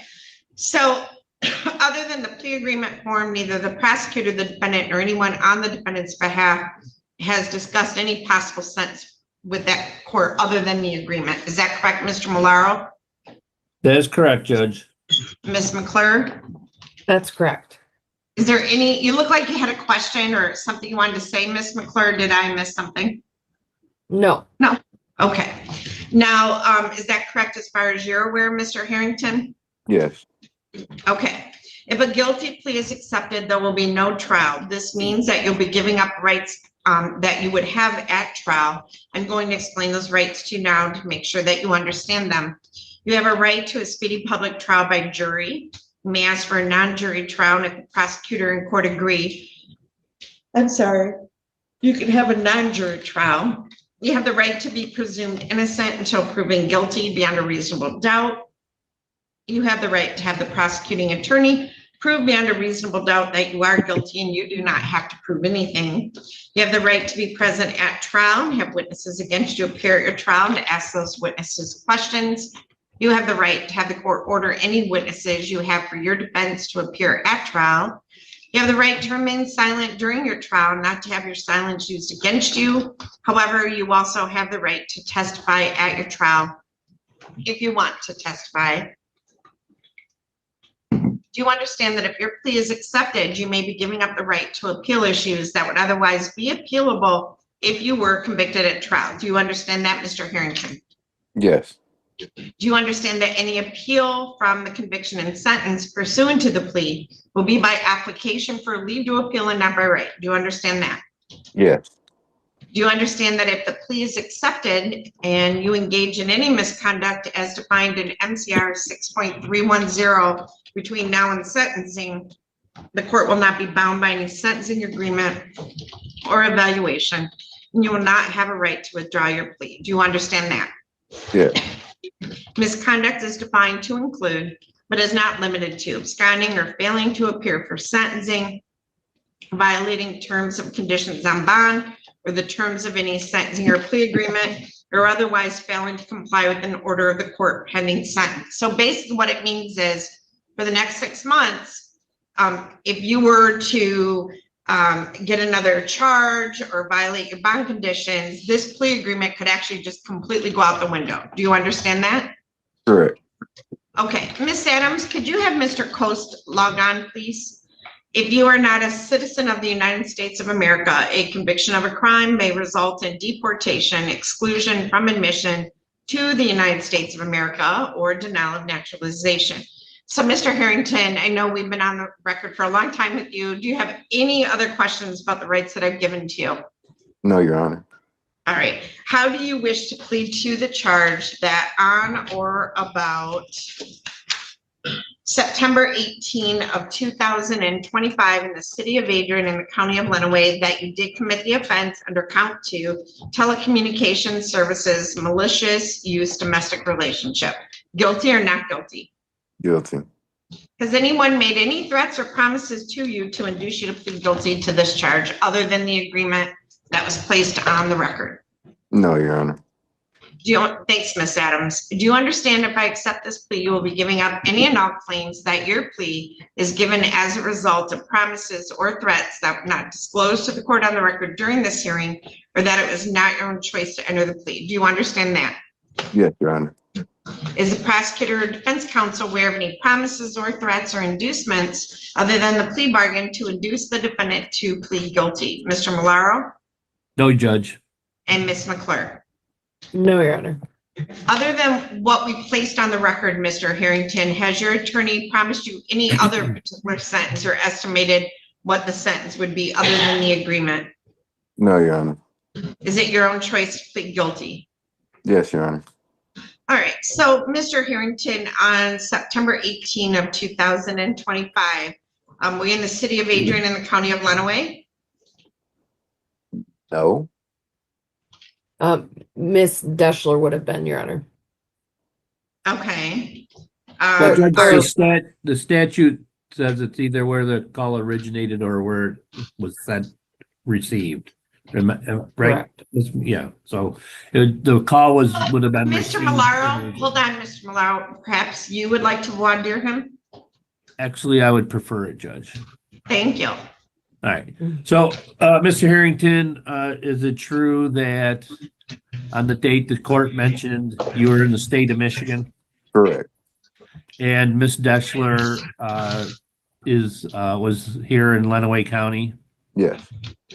And is it also true that you have a child in common with Miss Deschler?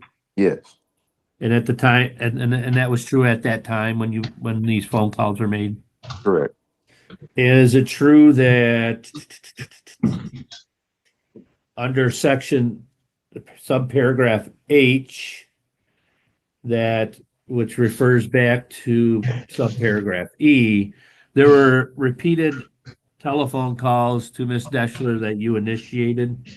Correct. And that those calls actually were not completed, but you were making like numerous, like I think it was like 4 or 5 calls in a rapid succession. Yes. But you didn't speak to her, correct? No, she picked up once, hanged up when she heard my voice. Okay. All right.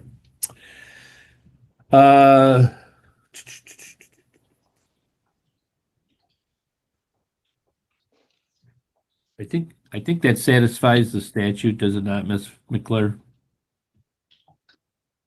Yeah, I would just ask for a stipulation that it did disturb the peace and quiet of Miss Deschler. Oh, I'm sorry, I didn't see that. Yes. And you would acknowledge, and agree, Mr.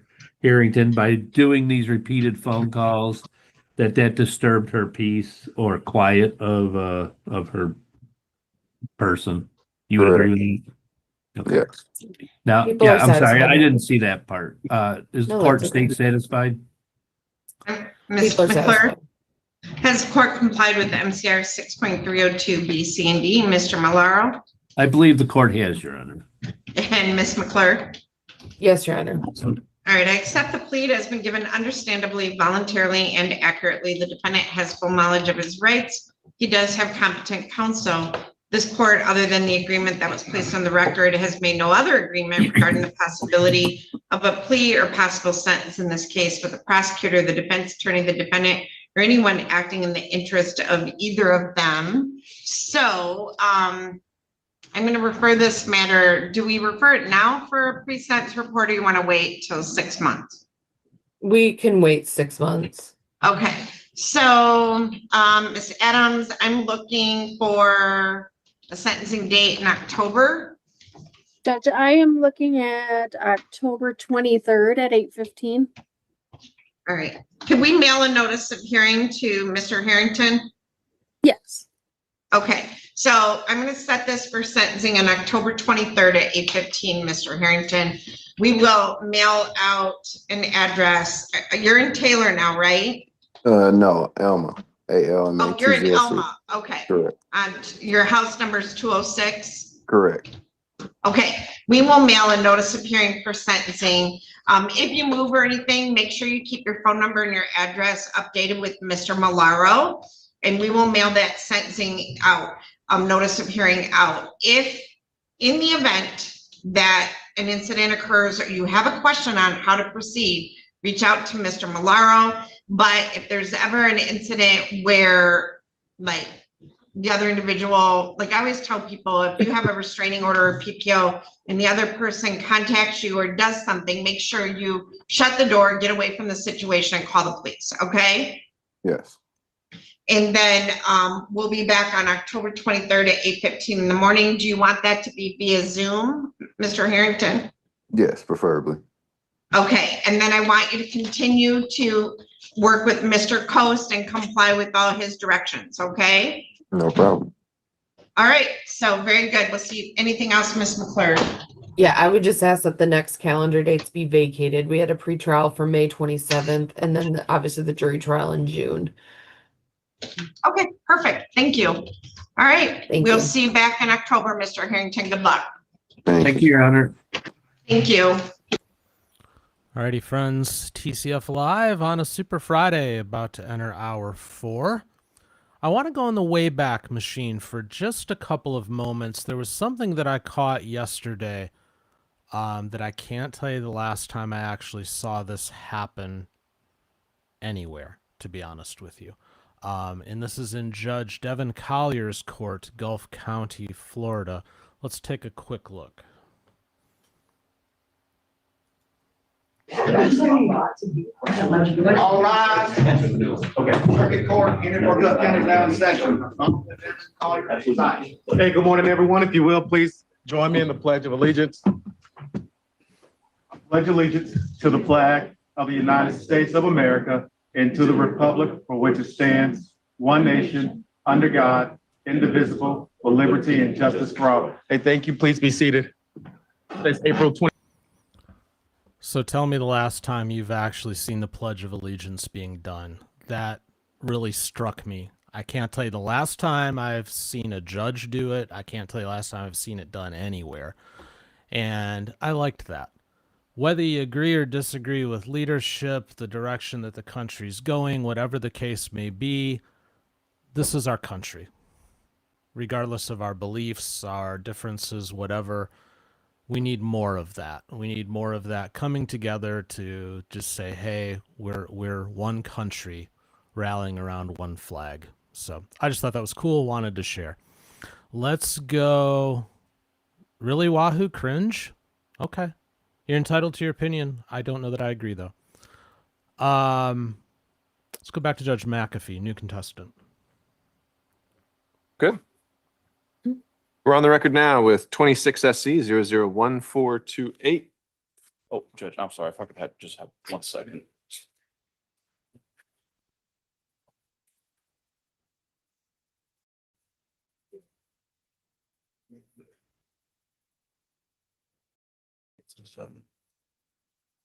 This don't be consecutive. We can't run concurrent. Position firearm during.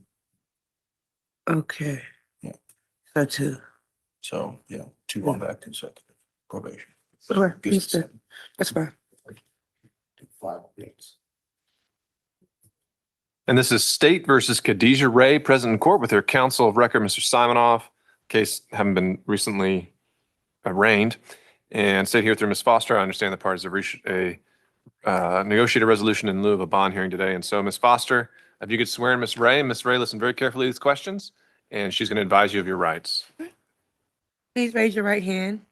Do you swear or affirm the testimony you shall give in the matter currently before this court shall be the truth, the whole truth, and nothing but the truth? Yes. You gotta speak it to the mic. Yes, ma'am. You can lower your hand. Thank you. Can you please state and spell your true, correct legal name? My name is Khadijah Ray, Khadijah. Last name Ray, Ray. Are you at this time taking it under the influence of any alcohol, drugs, or medicine? No, not at all. How old are you and how far have you gone to school? I'm 46 years old and have some college. Are you able to read, write, and understand the English language? Yes, ma'am, I am. Do you understand that you are charged with the following offenses on the indictment? Count 1, aggravated assault. Count 2, simple battery, family violence. Count 3, possession of a firearm during commission of a felony. And count 4, possession of a firearm by a convicted felon. Yes, I am. Do you understand that you have the right to plead either guilty or not guilty to these charges? And if you plead not guilty or remain silent, you can have a jury trial? I do.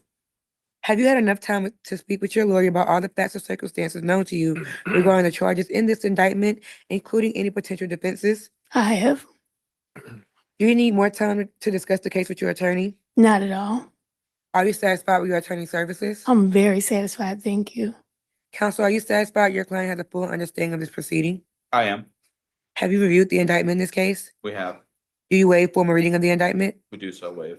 Do you waive any and all defects in the indictment for the purposes of this plea? Do so waive for the purpose of this plea. Ms. Ray, have you been arrested on these charges? I have. Your Honor, the state is unaware of any outstanding warrants related to these charges. Ms. Ray, do you understand that you're entering a guilty plea to the following offenses? Aggravated assault, which carries a minimum of 1 year and a maximum of 20 years. Count 2, simple battery, family violence, which carries a maximum of 12 months. Count 3, possession of a firearm during commission, which carries a maximum of 5 years. And count 4, possession of a firearm by a convicted felon, which carries a maximum of 5 years. I am. Has your attorney advised you of the minimum and maximum sentence for each charge you are pleading Yes, to? he has. Do you understand this negotiated plea of guilty, which means the state will recommend to the court a sentence of 7 years probation? Your Honor, I'm going to go through the counts because we're going to split them up. Count 1 will be 5 years probation. Count 2 will be the 12 months probation, which will be concurrent. Count 3 will be possession of a firearm during commission. 2 years probation, that will be running consecutive. Yeah, I think that one does have to be 5. Then we can switch and it can be 5 on that one and 2 on the aggravated assault. Okay, Yeah, but it's all kind of consecutive. so it will be 5 years probation. The count 4 will be 2 years probation. The special conditions will include no weapons or replicas of weapons, no further violent contact with the victim, Eternity Robinson, Fourth Amendment waiver, forfeit the firearm, family violence intervention course, mental health evaluation, drug and substance abuse evaluation, and complete any treatment if recommended. No drugs unless a valid prescription, and no further violation of the law. Yes. Are you aware that the court does not have to accept their recommendation and the court can sentence you to the maximum on each charge and can run those sentences consecutively or one after the other? I am. Do you understand that if you are placed on probation of any kind, you cannot violate any criminal laws of any governmental unit or any special conditions of probation without being subject to revocation for the balance of the sentence? Yes, I understand. Do you understand the general conditions of probation? I do. Yes, ma'am. Do you understand if you violate any laws or conditions, the court could bring you back for a revocation, which means you could spend additional time in custody? I do. Do you understand this is a guilty plea which is permanently recorded on your criminal history? It's fine, yes, ma'am. Do you understand if you were charged with a crime in the future, this plea may be used to enhance sentencing, including on a federal case? Yes, ma'am. Do you understand if you're currently on probation and parole, your probation and parole may be revoked based on your entering a guilty plea today? Yes, Are you a United States citizen? I am. Do you understand that there may be other adverse or unfavorable consequences as a result of this guilty plea conviction, just as there will be from a conviction following a trial? Yes, Do you understand that by pleading guilty to a felony, you cannot use, receive, possess, transfer, or own a firearm, and that if you did, you could be charged with another felony offense? I am. Yes, Do you understand that you waive any and all defenses, including any mental health defense, by entering a plea of guilty? yes, Do you understand that by pleading guilty, you're giving up the following rights? I'm going to say them one at a time to make sure you understand. The right to trial by jury, the right to remain silent and not incriminate yourself, the right to see or hear the witnesses against you and to question them, the right to assistance of counsel hired by you or to court-appointed counsel if you cannot afford an attorney, the right to the presumption of innocence, which means the state must prove you are guilty of each charge beyond a reasonable doubt, the right to testify on your own behalf or remain silent, and the jury will be told they cannot use your choice against you, the right to present other evidence of your own and call your own witnesses if you choose to, and the right to appeal if convicted of these charges after a trial. yes, Counsel, are you satisfied your client understands these rights they'll be waiving by pleading guilty to these charges? I am. Ms. Ray, has anyone forced her to promise you anything to get you to enter a guilty plea today? not at all, no, ma'am. And is it your decision to waive these rights we just talked about and enter a guilty plea because you're in fact guilty? Yes, ma'am. As to indictment number 26 SC 001428, how do you plead? Guilty. Is this guilty plea freely and voluntarily given with full knowledge of the charges against you? It is. Do you understand that you do not have a right to appeal directly from your guilty plea? But if you believe that there's some error in your guilty plea, you can apply to the appropriate appellate court to request a discretionary appeal that is outlined in OCGA 5-6-35. Yes, Do you understand that you have only 4 years from today for a felony charge and 12 months from today for a misdemeanor charge to file a habeas corpus petition challenging the voluntariness of this guilty plea? yes, Your Honor, the state can't give a factual basis unless the defense stipulates. We'll stipulate. Your Honor, this case involves a mother and a daughter. Speaking with the daughter, in pertaining to the bond motion, she did want her mother to get out. She did think this was the appropriate resolution for this case, and that a family violence intervention course is also appropriate. Nothing further from the state. All right, and Ms. Kuzu, I believe she is on probation here in Fulton County. no. So She doesn't have a hold. a I 20 don't have probation, period. there's a 20 SC case. Just want to double check I that. think they only gave her 3 years. Okay. Yeah, When I I've looked done at that. All right. Okay, Mr. Simonoff. Yes, Judge. Ms. Foster is correct. This is an incident between mother and daughter. From my understanding, Ms. Robinson does not want her mother to remain in jail. Ms. Ray, for her part, has been dealing with some serious medical issues. She's been to Grady at least once while in jail. She's got some very serious liver issues that she is anxious to get out and address. I think that Ms. Foster is correct that this should be an FVIP case, that there needs to be some kind of family reconciliation plan in place so that Ms. Ray and her daughter can find some semblance of peace and amicable relations. Ms. Ray is not eligible for first offender treatment. However, we are asking that she be given full credit for the 48 days she has served in custody for this case. Otherwise, we ask the court accept the plea as tendered and apply the sentence as proffered. All right, thank you, counsel. And Mr. Ray, I just want to emphasize, preparing for a bond hearing today and seeing that the magistrate had previously denied bond, I just want to impress upon the point that, there's no reason whatsoever you should be having a gun. And especially when you've got prior cases, more than one, not even around one. And so that is a real cause for concern here. So of course, I want you to mend that relationship with the daughter, but I want to emphasize again, you just stay away from any guns whatsoever. Sir, All right, but you understand the nature of these charges that you're entering a plea to today? totally understand, yes. All right, and this is a free and voluntary decision on your part? Yes, Mr. Simon, have you satisfied your client is competent, and that there is a sufficient factual basis? Yes, Your Honor. Well, I agree, and I find there's a sufficient factual basis and that this plea of guilty is voluntarily and intelligently entered, and so I'll accept the plea. I'll sentence you, Ms. Ray, as recommended. On count 1, aggravated assault, the sentence is 2 years to serve 1 month with the balance on probation. Count 2 is 12 months to serve 1 month to run concurrent. Count 3 is 5 years probation consecutive to count 1, and count 4, 2 years serve 1 month concurrent to count 1. Special conditions: no weapons, no drugs or alcohol without a valid prescription, no violent contact with your daughter. You will be subject to a Fourth Amendment waiver. You have to complete the Family Violence Intervention Program. That's a long program, but it is important.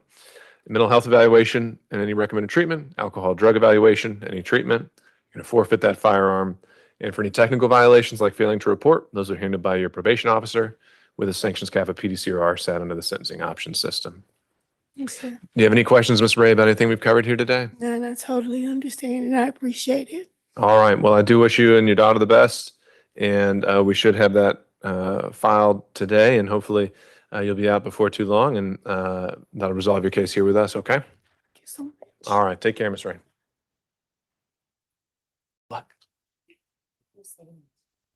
Yes. All right. We're off the record. Kamisha, you can pack back up because we'll need the witness stand. We're all done. Oh. I don't think we'll be going back on the record for any of these revocations. Alrighty, friends. Let's do this. A little earlier than normal, but what the hell. Let's go to that special place where Appalachian justice best happens, in a cold, dank room in a basement with lighting ripped from the Soviet era. The screams of the dead heard in the background. The printer that always runs, never stops, never sleeps. A judge who himself may or may not actually be real and alive. The crypt keeper wandering around, wear jeans as formal attire. Ladies and gentlemen, I give you Dungeon Court. Your Honor, I do believe that it's exactly what I had talked to him. I spoke to him before. Okay. I put a face with the name now. All right, so Mr. Kidd, I'm going to finish your case up. Your case is complete. No more reviews. You're free to go. Case is completed.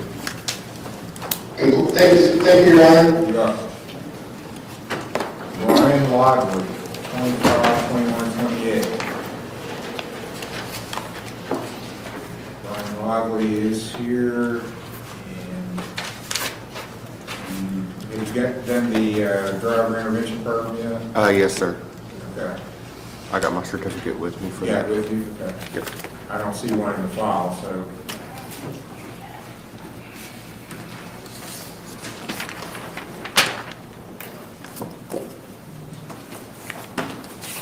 Okay. We'll make a copy of that for the file, give you the original back.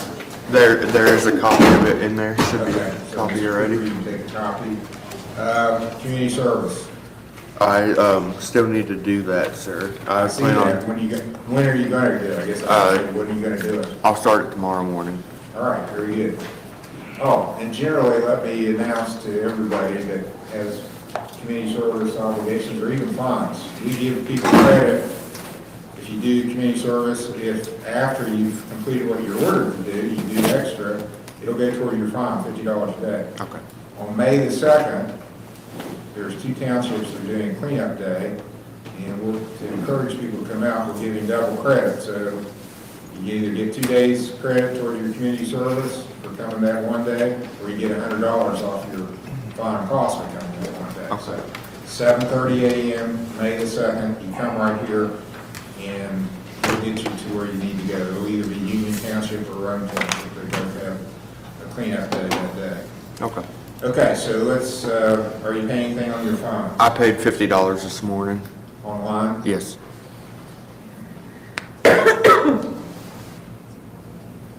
Okay, you're working Yes. Mondays or Fridays for your hearings? Fridays preferably. June 5th at 9 o'clock is your next one. June 5th, 9 a.m. All right. Thanks, sir. You're welcome. Angela McCall, 25-538. She She's Restoring Hope.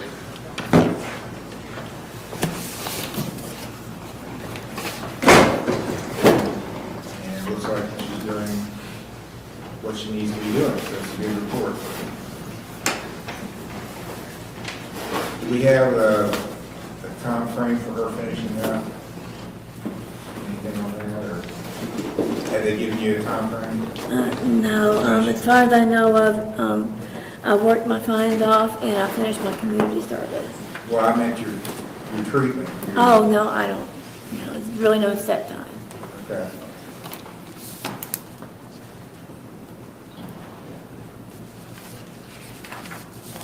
How long have you been at Restoring Hope?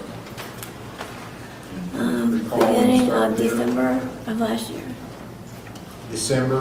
Yes, sir. Okay. Well, that's not an unreasonable time frame then, so let's continue. You've done everything else, all you have to do is your counseling. So I'm going to set you for June 12th. June 12th, I'm going to write that date down, that's a Friday, at 9 a.m. for your next day.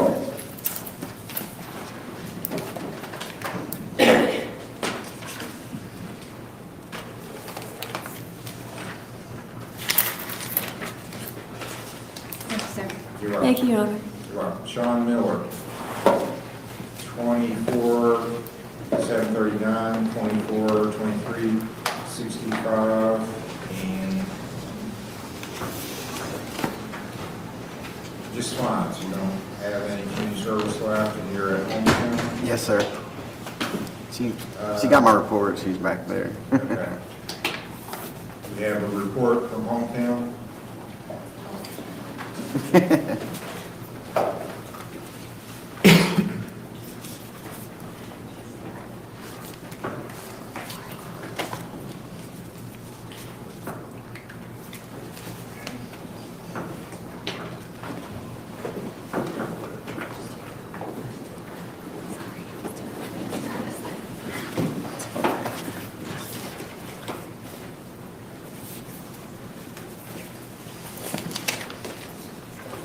Things are good? Yes, sir. Has a job? Yes, sir.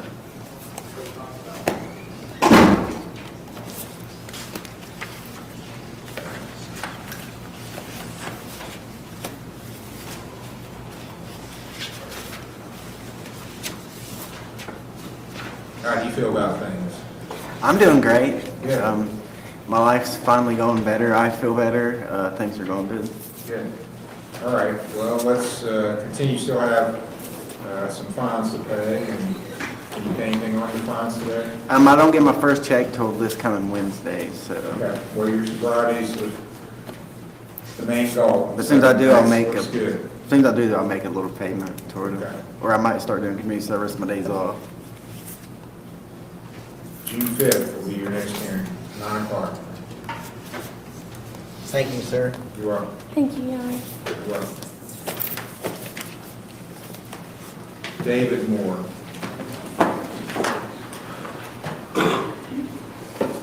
25-135. We have a report from RRS.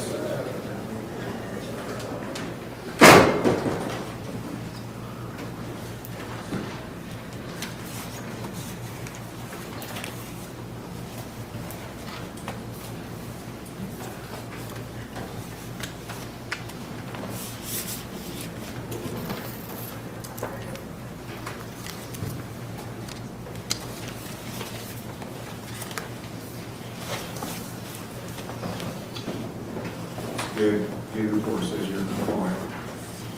Yes, sir. You still have some community service to do and fines to pay. Yes, sir. I just turned in community service hours to Josh this morning. That's correct. And then I plan on this upcoming week, I have a few days off work, so I plan on completing my community service out, so. All right. Mondays or Fridays? Friday's work best. June 12th. June 12th is a Friday, 9 o'clock. Okay, thank you, Your Honor. You're welcome.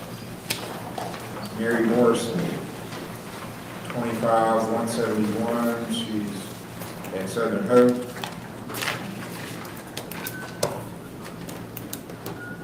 Says you're compliant. have the job now? Yes, sir. Very good. Thank you.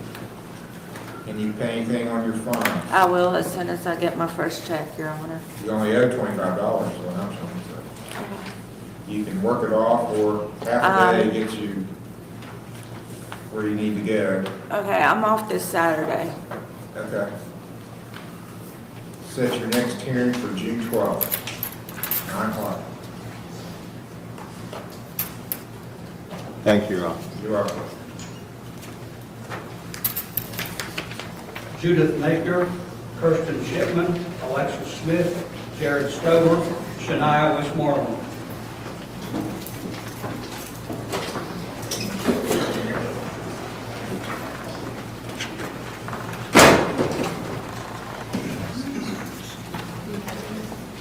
Judith Napier, 222747. Is that Southern Hope?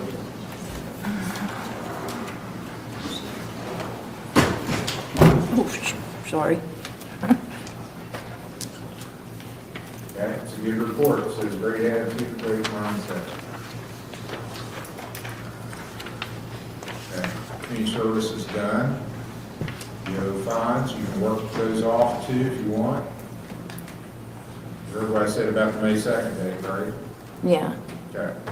Are you paying anything today, or? No, we're. It's not working. We're filing disability, and we're trying to find some remote opportunities because of her health issues.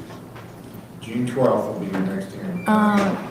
So, if I can get a piece of paper stating like how much I owe and my number and stuff. My grandma's supposed to be paying some for my birthday.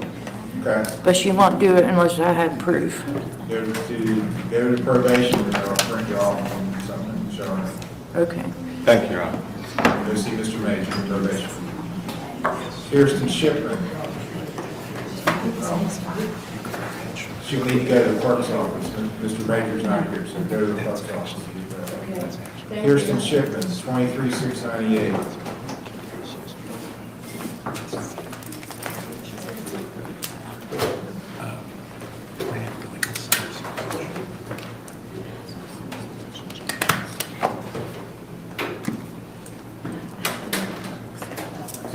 Should report. Good job.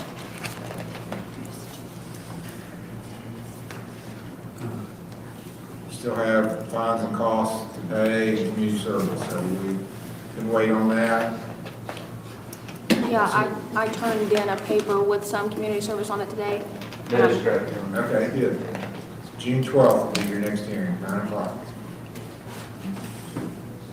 June 12th.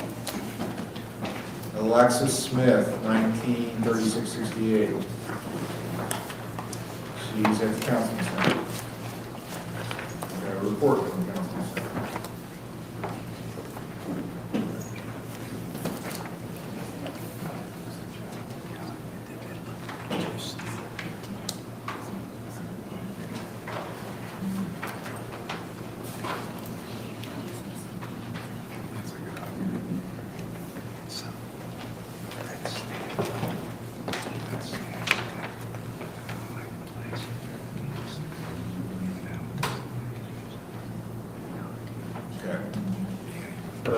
Report from counseling centers acceptable. You still have your community service and fines.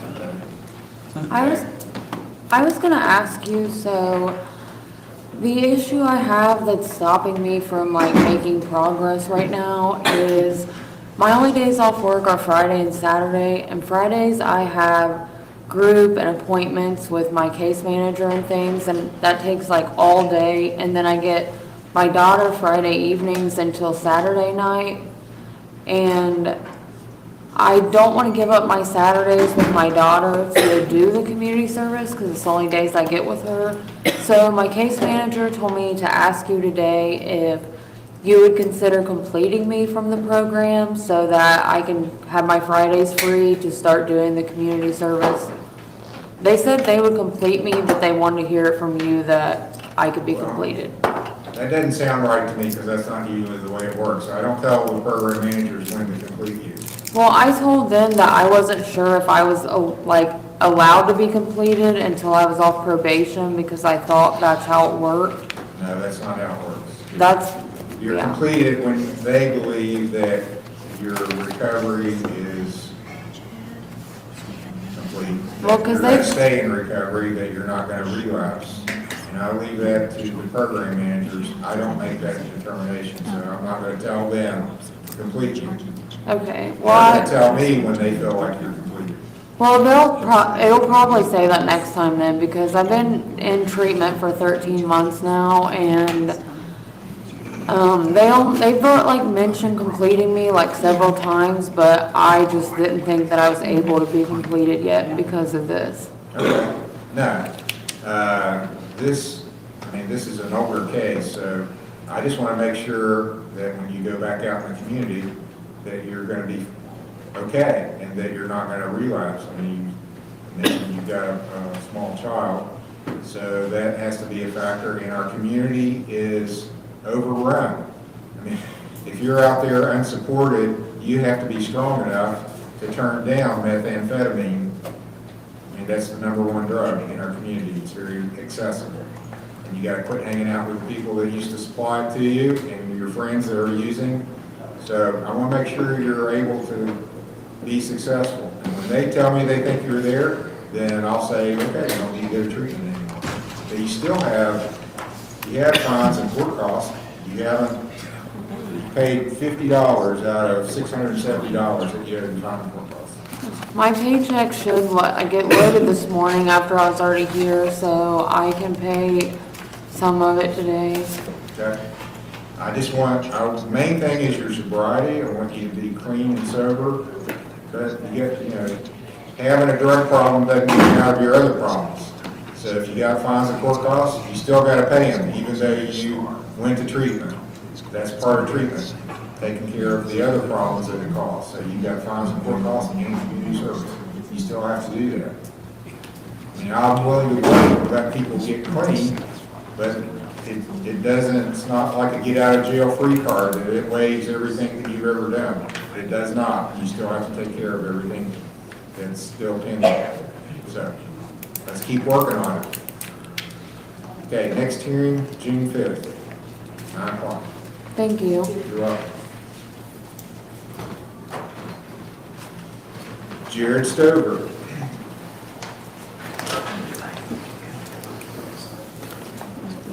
At RRS 25501, 24469, 261920. I've got a report from RRS.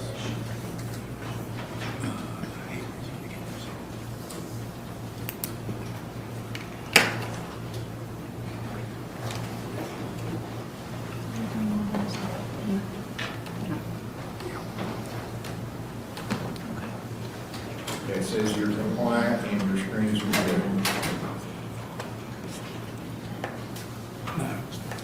And it looks like on some of your other counseling, you're just kind of getting set up, so goal setting, initial needs assessment, transition planning worksheets, those sort of things. It looks like you're compliant. Okay, can you pay anything on your fines today? I paid $100 Wednesday, I believe. They put it on my, whatever the oldest case is on there.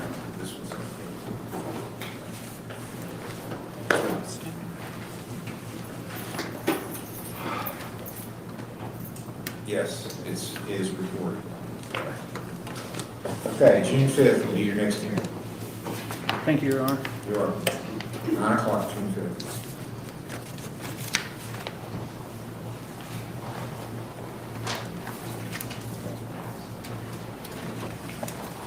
Shania Westmore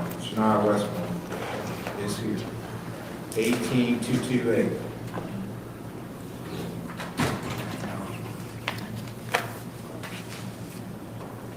Fines are paid, you just have 2 days of community service off of it. Yeah, I'm gonna come on that May 2nd, like you said. You said it's double day, right? May 2nd. Come here to the court. Next hearing will be June 5th. You get it done, you don't have to come in. June 5th, 9 o'clock. That finishes the reviews. Arraignment We're gonna start the arraignments next. So, people that have arraignments need to come in the courtroom. That's first hearing on a case, or if you missed the hearing before. State of Ohio versus Frankie James Muncie, case number TRC 26653, A and B.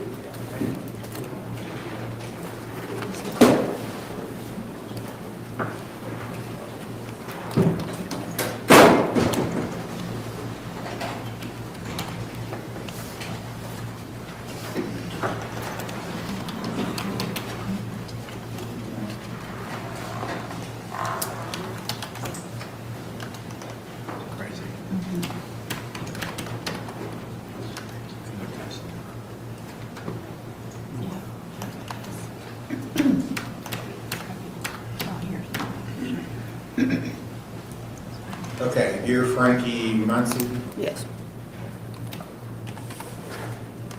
Mr. Muncie, it's alleged on April the 19th at 3:54 a.m. in Perry Township that you were driving a vehicle while you were under the influence of alcohol and tested 19 on a breath test. Yes, Your Honor. It's alleged this is a first offense for you. On a first offense, the maximum penalty, which is 6 months in jail, $1,000 fine, 3-year license suspension. The minimum penalty is now $565, 1-year license suspension.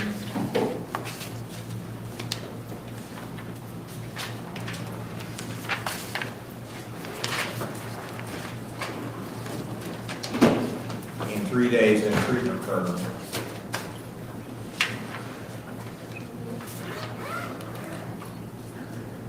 You're also charged with failure to control your vehicle. That's a minor misdemeanor. Maximum penalty is $150 fine. Do you understand the charges? I do. Do you understand your rights? I do. Well, I don't think I explained them. So let me back up and explain the rights defendants have, which is something you probably heard many times. It's called the Miranda warnings.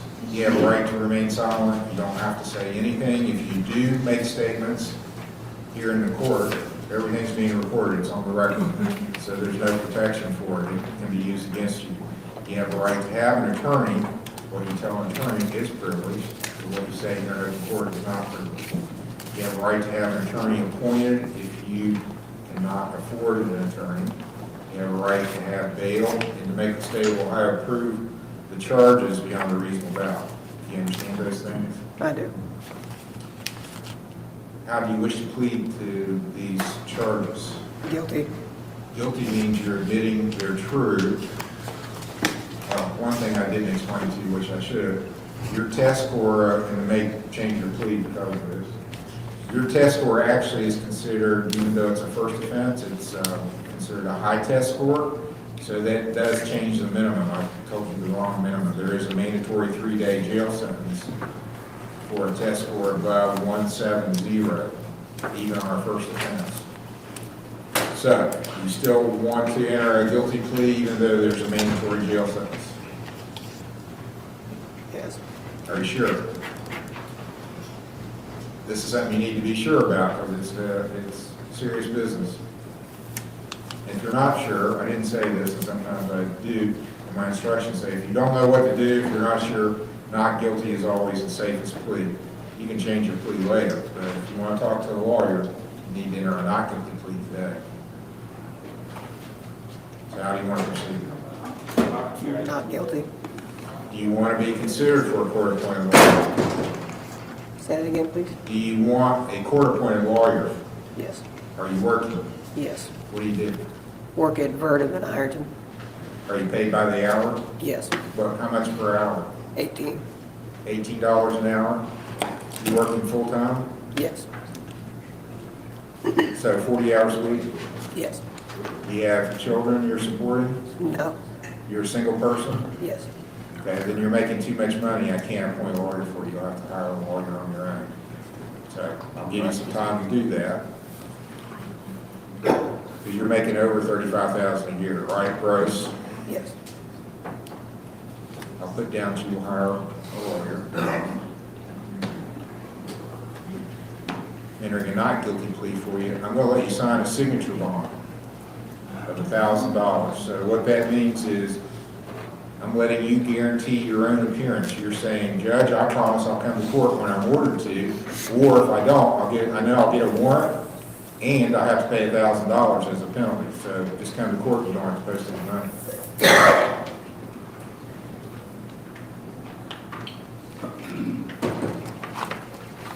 Not setting any pre-trials until, you'll need to be fingerprinted. So if I give you today,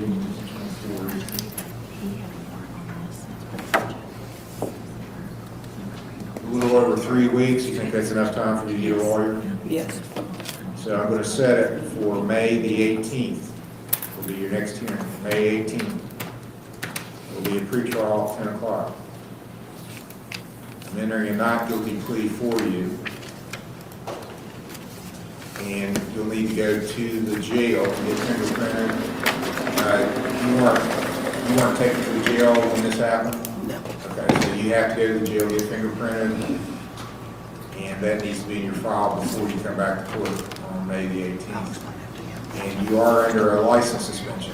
If you take the test over the per se level, which is 8, and they're saying you test 19, there's an automatic license suspension that goes into it. Do you have any questions? No. May the 18th, 10 o'clock, unless your lawyer says they made arrangements for a different date, you come in. Thank you. Okay, you're welcome.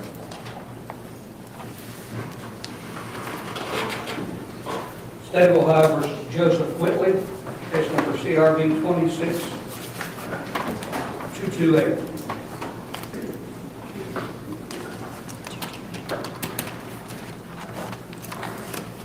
You're Joseph Whitley? I am.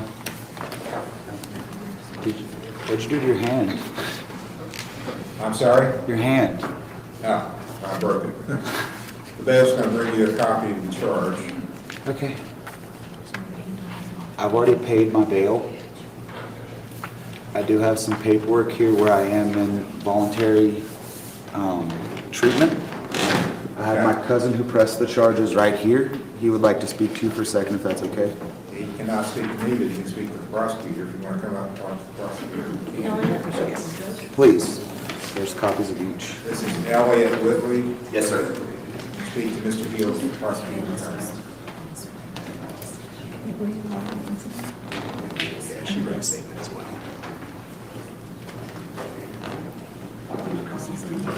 Yes. That is my release from the hospital the day I was released from jail, and also my most recent therapy session on Monday. They think that I might have something called BPD. They're starting on a new medicine. It's borderline personality disorder.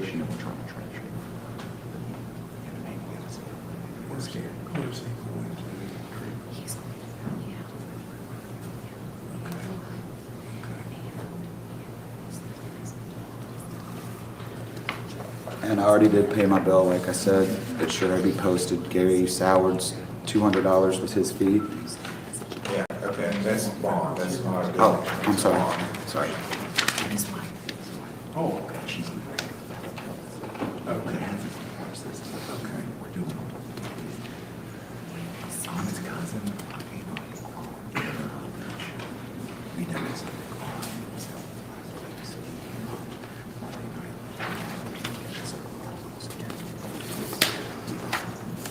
They also made statements to the prosecuting attorney to get the charges dropped from domestic assault to simple battery.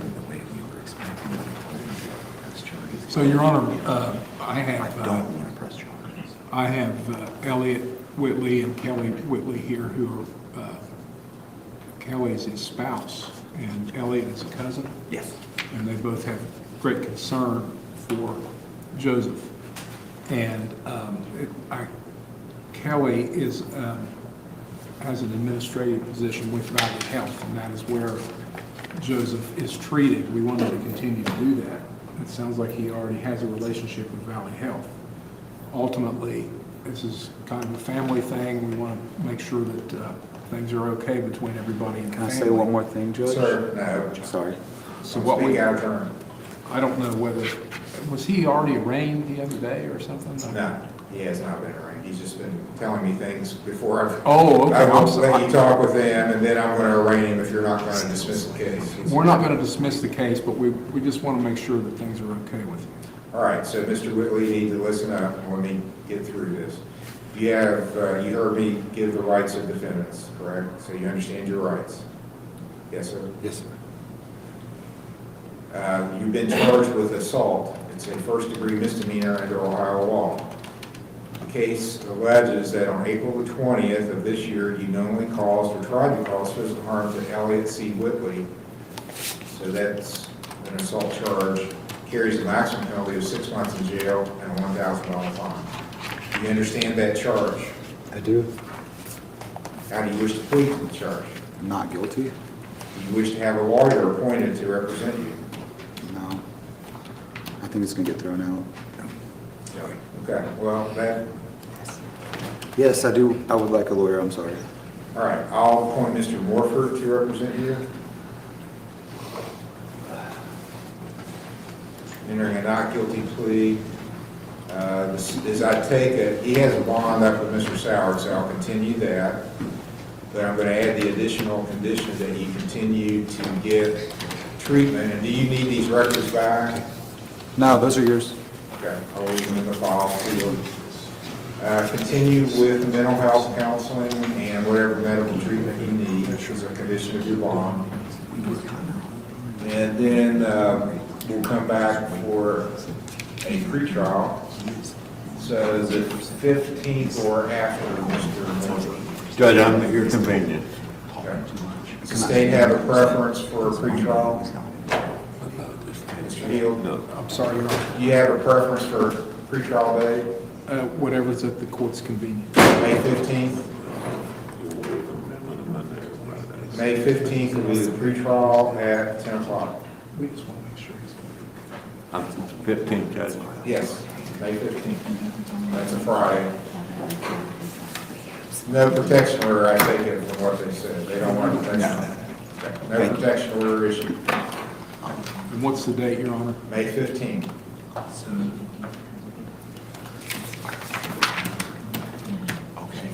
Continue with your treatment and be back here on May the 15th.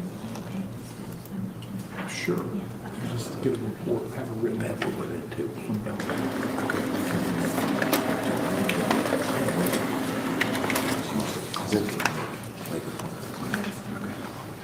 Thank you, Judge. Yes, sir. You are. State of Ohio versus Christopher Ledger Road Tab. Case number TRC 23646, TRC 211172, A, B, and C.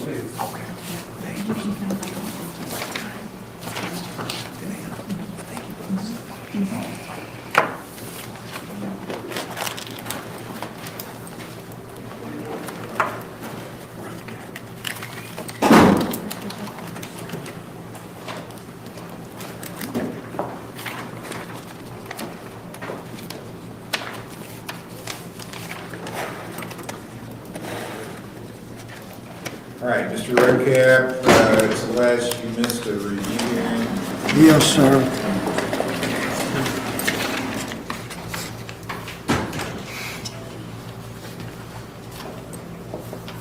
And that last review hearing was Monday. on the 20th. Okay.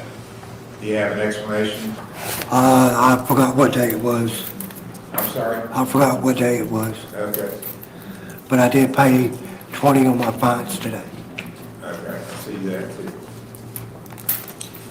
All right, no warrant will issue. I'll set your next hearing for May 29th. May 29th will be your next review hearing. 9 o'clock. 9 o'clock, May 29th. Thank you, Your Honor. You are welcome. State of Ohio versus Robert Wineka, case number CRA 26226.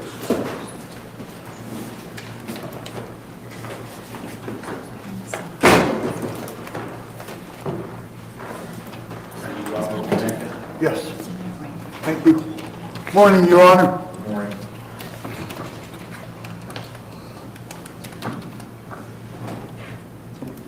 And you're Robert Wineka? Yes. All right, Mr. Wineka, you were charged with possession of cocaine. Were you here when I explained the rights of defendants?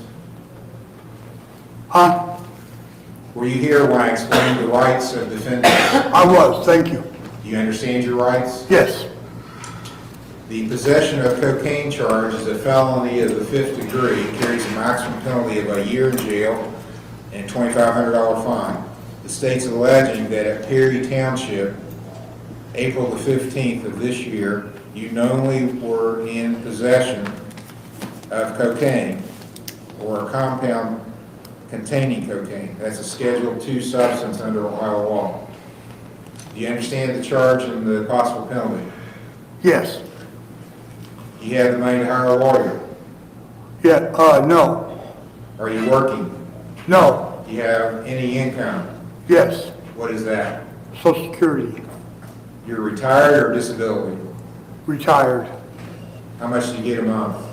$15K. 1,500 or 15? Oh, 100, I'm sorry. 1,500, okay. You don't have Social Security if you got 15,000. I'd be doing all right. Yeah. All right, I'll appoint Mr. Smith. Thank you. Mr. Smith is here. We'll have him come in the courtroom.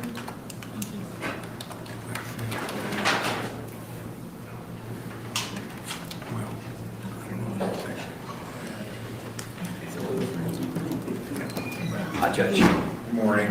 This is Robert Wineka, and he has a Good morning. felony 5 possession charge.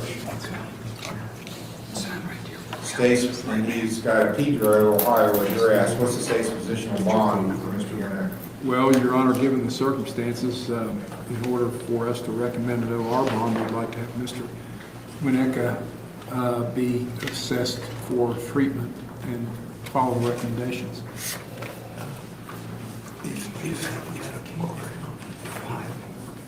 Yeah.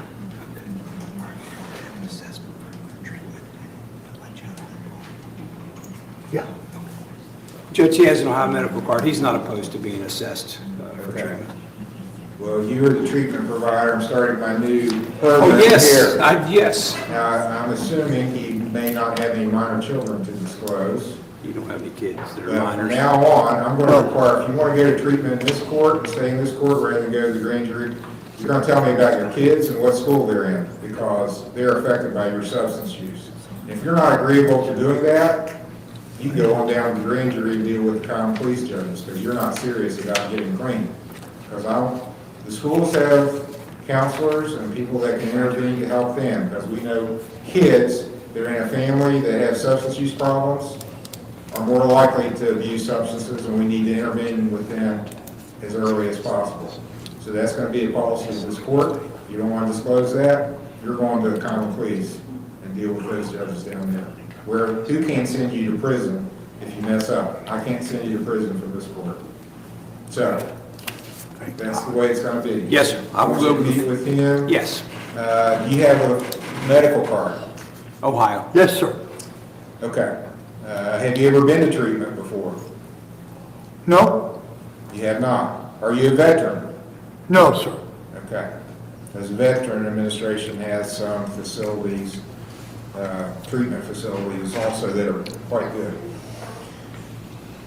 Okay. Would you rather go, are you a person that goes to Ironton or Chesapeake? Chesapeake. Okay, RRS. There's kind of a mystical dividing line in Lawrence County. People on one side go to Huntington, and people on the other side go to That's my Ironton. legal system. The two don't meet anywhere in the middle. He'll visit you in the office. I want you to talk to Jeremy from RRS. I need that document signed. This is you. So here's the way it works, Mr. Wineka. If you stay in this court, you won't go to the common pleas court. You won't get indicted. You won't have a risk of going to prison. But you have to do your part by going to treatment and get clean. Get clean. Oh, Don't use cocaine anymore or any other illegal substances. no way. Okay. So we're on the same page there, right? You're going to do it. Absolutely, sir. You talked to Jeremy. He's from the treatment facility RRS. They're located here in Chesapeake. And then you'll come back in front of me periodically. If you're doing good, eventually you can get your case thrown out. Totally, you don't have an indictment. You don't have a charge of a felony. You have no risk of going to prison. Thank you. That'd be a win-win, wouldn't it? Absolutely. And you get clean in the process. Yes, sir. And Your Honor, I will go through this form with him once he's assessed. Is there a comeback date we have?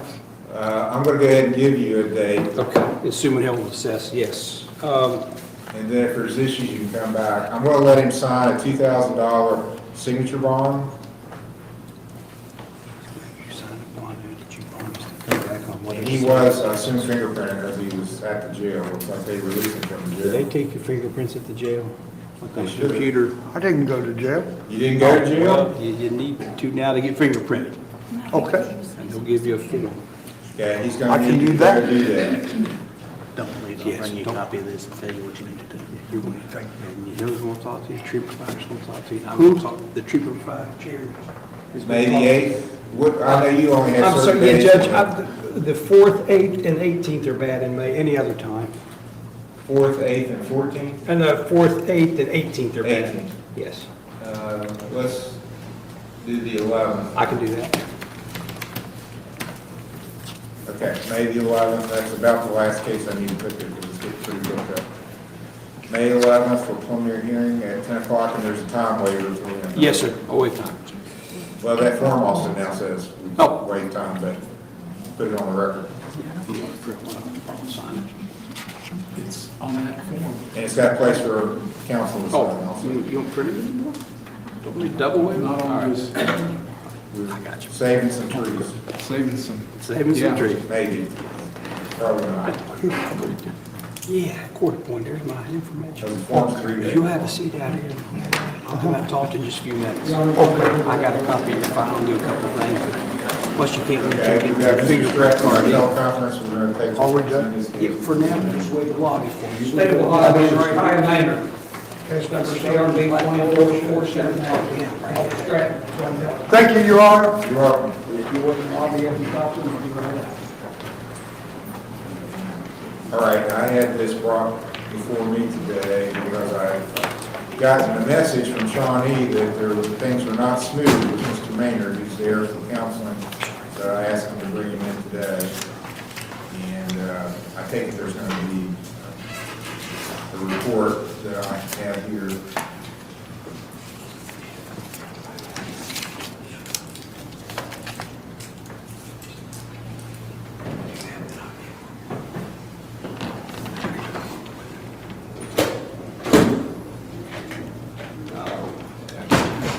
Okay, this grows, the issue with the protection order is over the incident that's pending in Scioto County. Correct. Is that court going to be okay with him changing? Are they ordered? So that's a different person's court. I'm not aware of that answer. I can find out for you. I would think they need to be notified also. Yes. Was that part of his bond there too, that he can remain in treatment? Yes. Okay. Well, you need, it's always better to raise it yourself than let them find out on their own that you didn't report it to them. So that's my attitude. Somebody comes in and tells me there's an issue, we want to address it, I want to be right with the court. I'm going to handle that a lot differently than when I find out because you didn't tell me there's a problem with your treatment. So.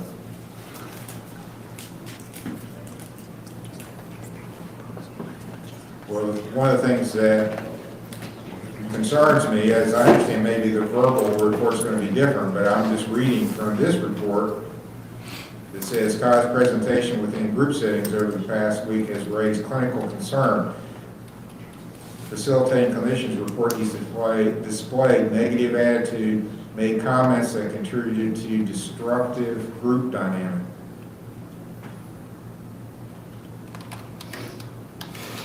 So what's that about? As far as I knew, like, everything was going fine. The only disruption was whenever said person showed up and I had to leave group, but nothing was said in a negative light. They came to me yesterday and asked me about the outpatient and said they were completing me to transfer to outpatient. Okay, is that correct? Your Honor? Yes. In my discussion with Shawnee, that report maybe doesn't say exactly what's in his clinical notes. I spoke with the gentleman there about his clinical notes and what was reflected in that, and it doesn't necessarily reflect all that bad stuff they're talking about. And Kai's attitude is really good. I mean, we've experienced in the past where he's had a bad attitude or just down on himself. He's got a great attitude and is pretty upbeat. So he's a little surprised by the report himself. Okay. That is correct, Your Honor. So he is being recommended to go to outpatient now? So that report makes him seem like, he's doing terrible. And the report that they gave me Monday and the report that they gave me Friday don't align. So I went into his chart myself. There are a couple negative things in there, but nothing to the extent to that report. Okay. But the bottom line is he is okay to go to outpatient or closer to home. They want to complete him Monday and send him out. And I assume you are okay with that. But I think you need, knowing his history like I do, which I know very, very well, I want you to be in outpatient. Yes, sir. I've already lined up outpatient before. That was part of the recommendation for me being completed. Where do you want to go? It's OVP in Proctorville's already been set. We'll try that. Here's my concern. Maybe the cause of the problems in the past is gone now, which I understand. That could be the case. Yes, sir. Every time you've gone home before, it's always been a big problem. Yes, sir.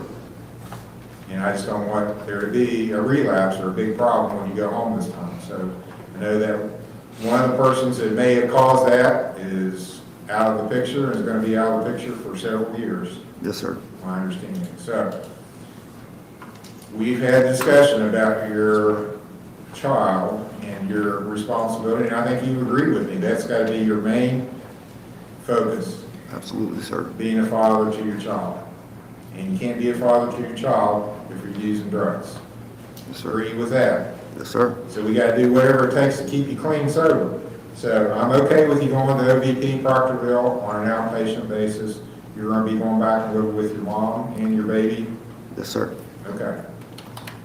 I still want to see you, not because I want to torture you or cause problems. I want you to be successful. And I feel like when you feel like you have to account to me, that makes you more likely to stay on the straight and narrow than if I just got loose and say, okay, see you later, you're done.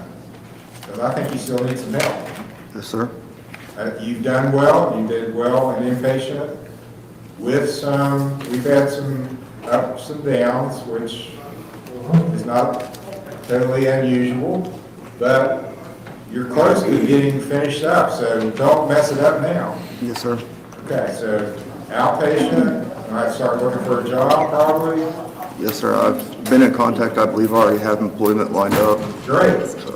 Fantastic. Good. So I want to set in for another review to see what OVP is going to tell me about his outpatient counseling in about a month. Do you know what your schedule is, Mr. Stratton? I'm good, Your Honor. I think the 18th of May is a bad day, but besides that, I'm good. Okay, let's do May 22nd.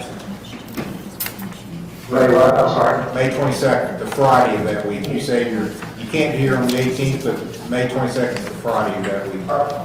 That'll be good. Okay, so it's about a month out. May 22nd is your next hearing. Mr. Maynard, go and do good. Come back with a good report. Yes, sir. Okay, I'll see you in a month. Thank you, Your Honor. Thank you, Your Honor. That brings it to an end for this week, folks. We will be back on Monday, 9 a.m. Eastern, 6 a.m. Pacific, a half an hour earlier. if you are a channel member. But thank you all for joining me today, and go have yourselves a great weekend.